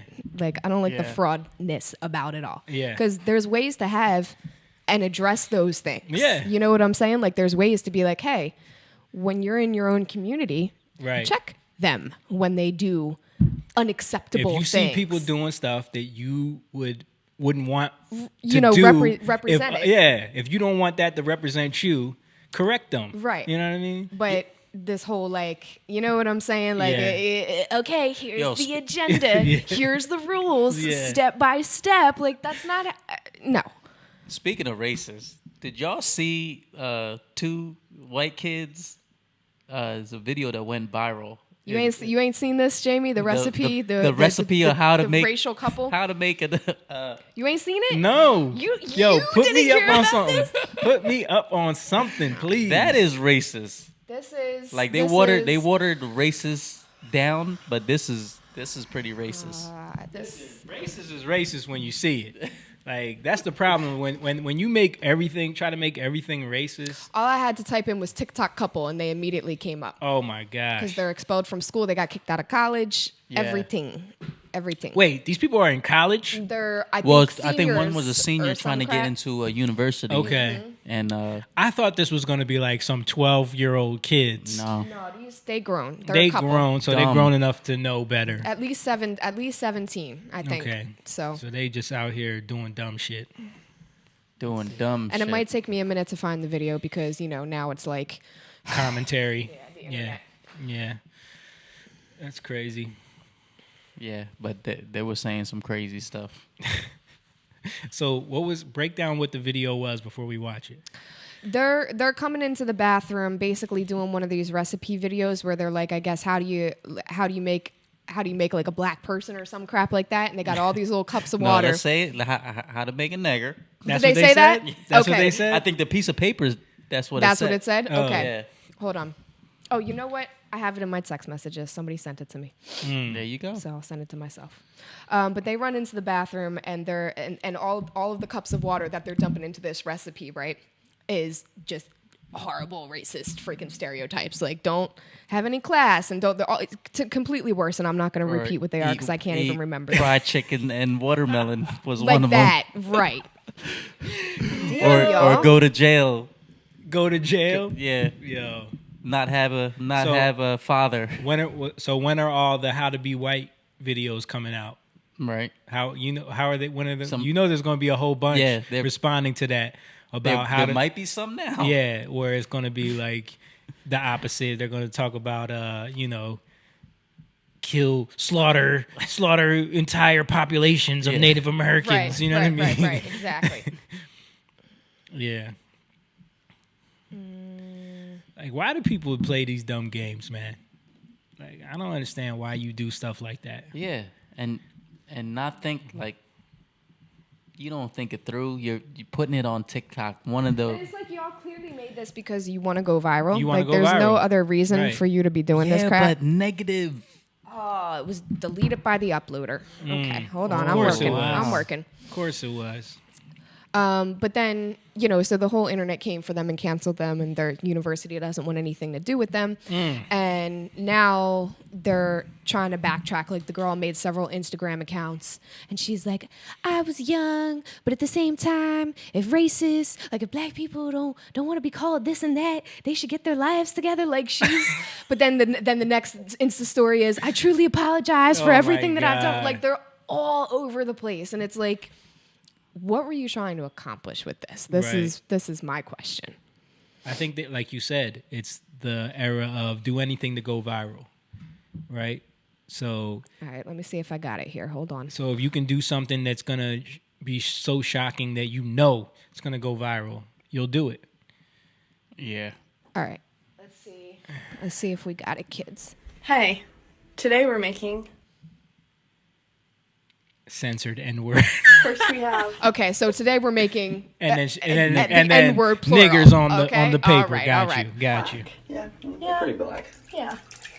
Next we have don't have a dad. Don't have a dad? Yeah. Yeah. And then we have eat watermelon and fried chicken. Fried chicken and watermelon? Yeah, that's pretty good. That's yeah. Next one is make good choices. Let's see. There's nothing there.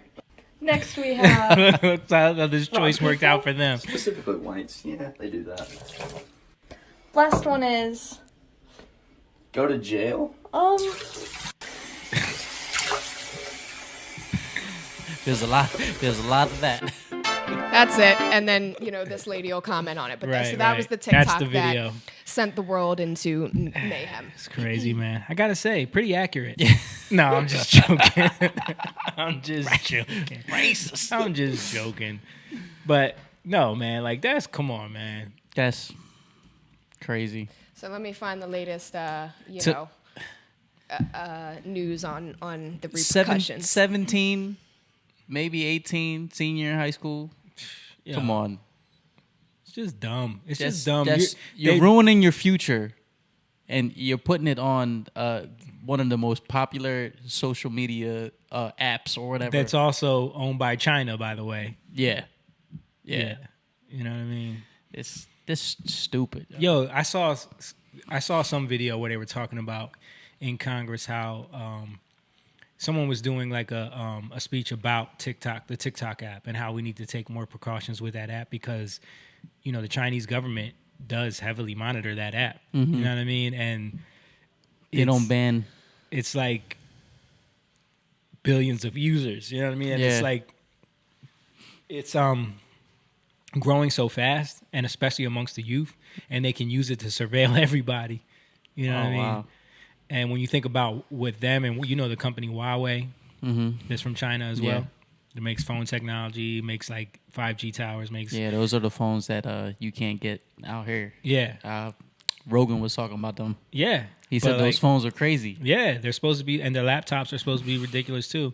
But it's connected to the Chinese government. So it's like when you think about TikTok and a lot of the technology that China is using, it's like they're supplying people with this entertainment, but it's for a purpose. Yeah. So it's like, what is TikTok going to really end up being? You know what I mean? And the fact that all of the young people are getting on it, makes it even more dangerous. Yeah. So it's weird. Like people, government officials aren't allowed to have a TikTok account, and it's suggested that if their kids or family members have it, that they have to delete it off of their phones completely because they can use the app itself to as like collect and save information throughout your whole phone. All though. of that, right? Yeah, like as a spyware on your whole phone, right? Which is crazy. I believe that shit. I watched Snowden. Yeah, man. You ever seen that movie? I have, yeah. It's crazy. So do we have any commentary on the... So 2 American high schoolers expelled from their school after it went viral.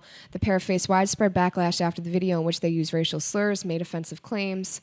The video was taken down, but has gone viral on Twitter. Afterwards, screenshots from an Instagram account that appeared to belong to the girl in the video read, "For the love of God, stop sharing the video on my name and picture."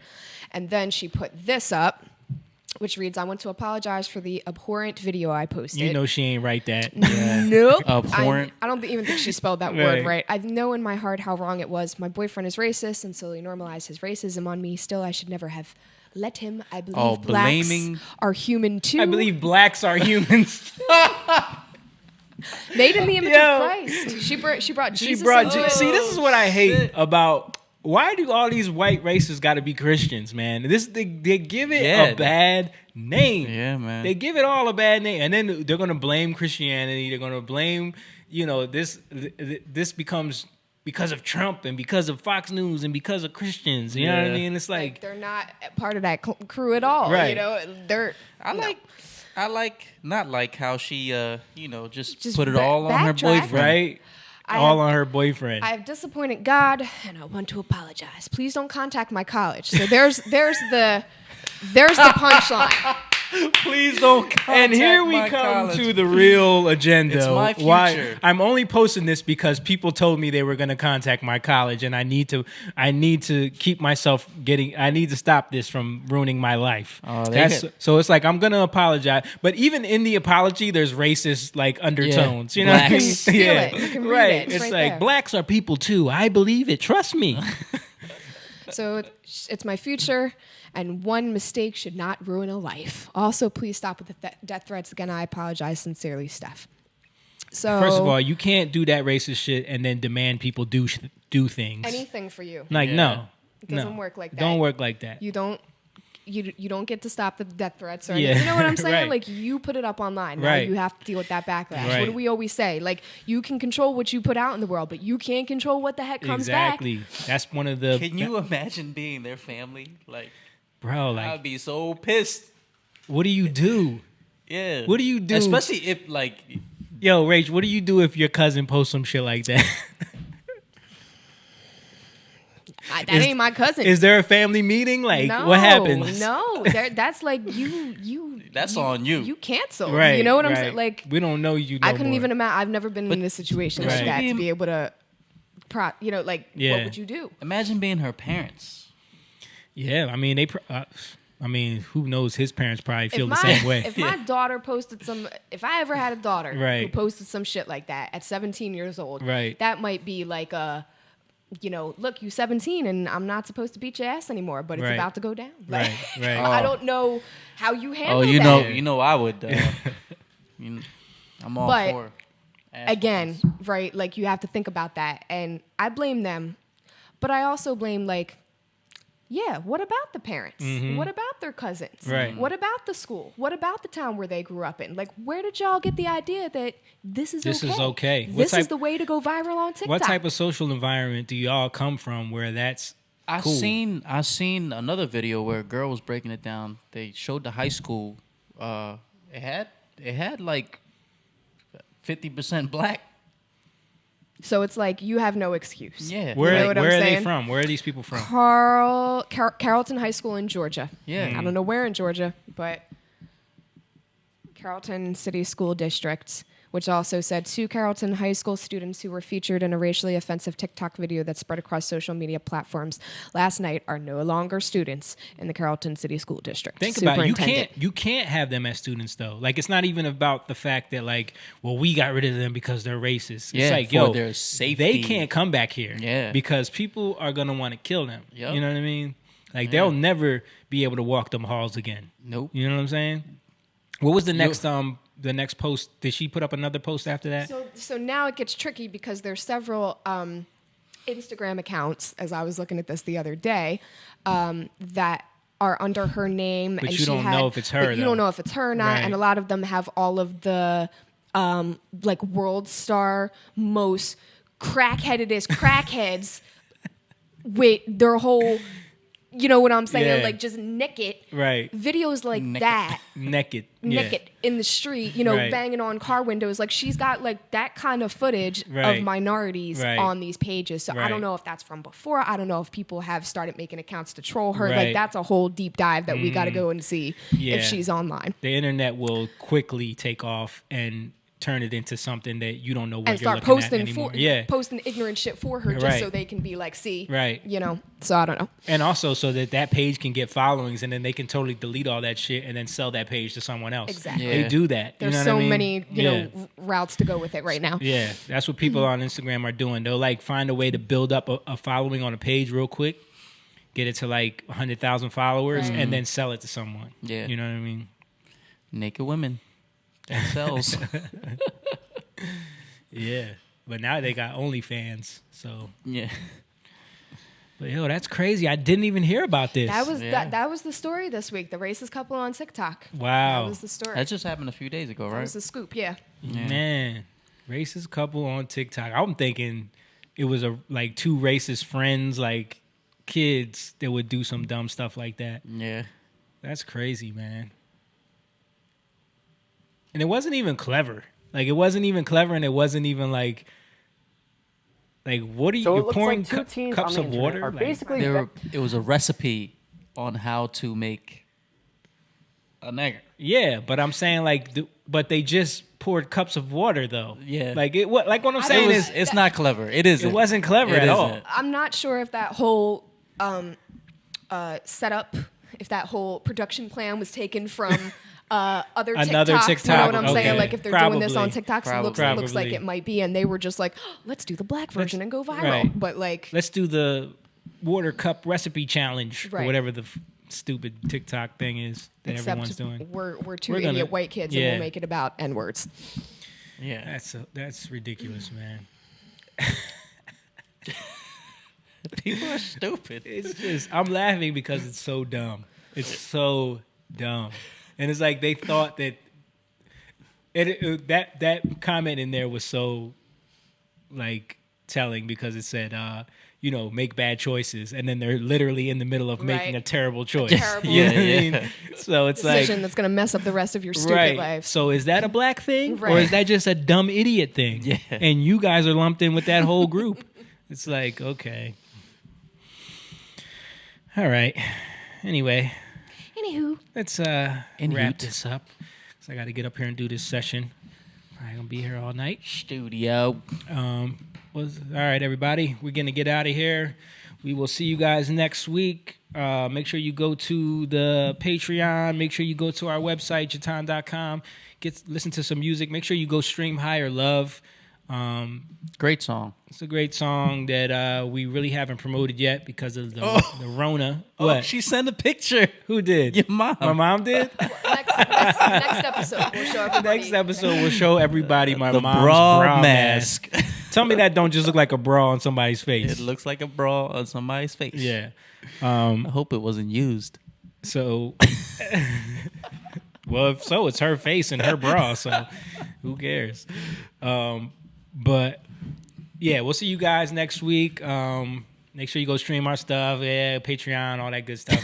Blah, blah, blah. Blah, blah, blah, blah. Maybe we'll do a live stream tomorrow if we get in the studio or something on Instagram. Follow us on Instagram, Jatan on Instagram, and also youngliontv on Instagram.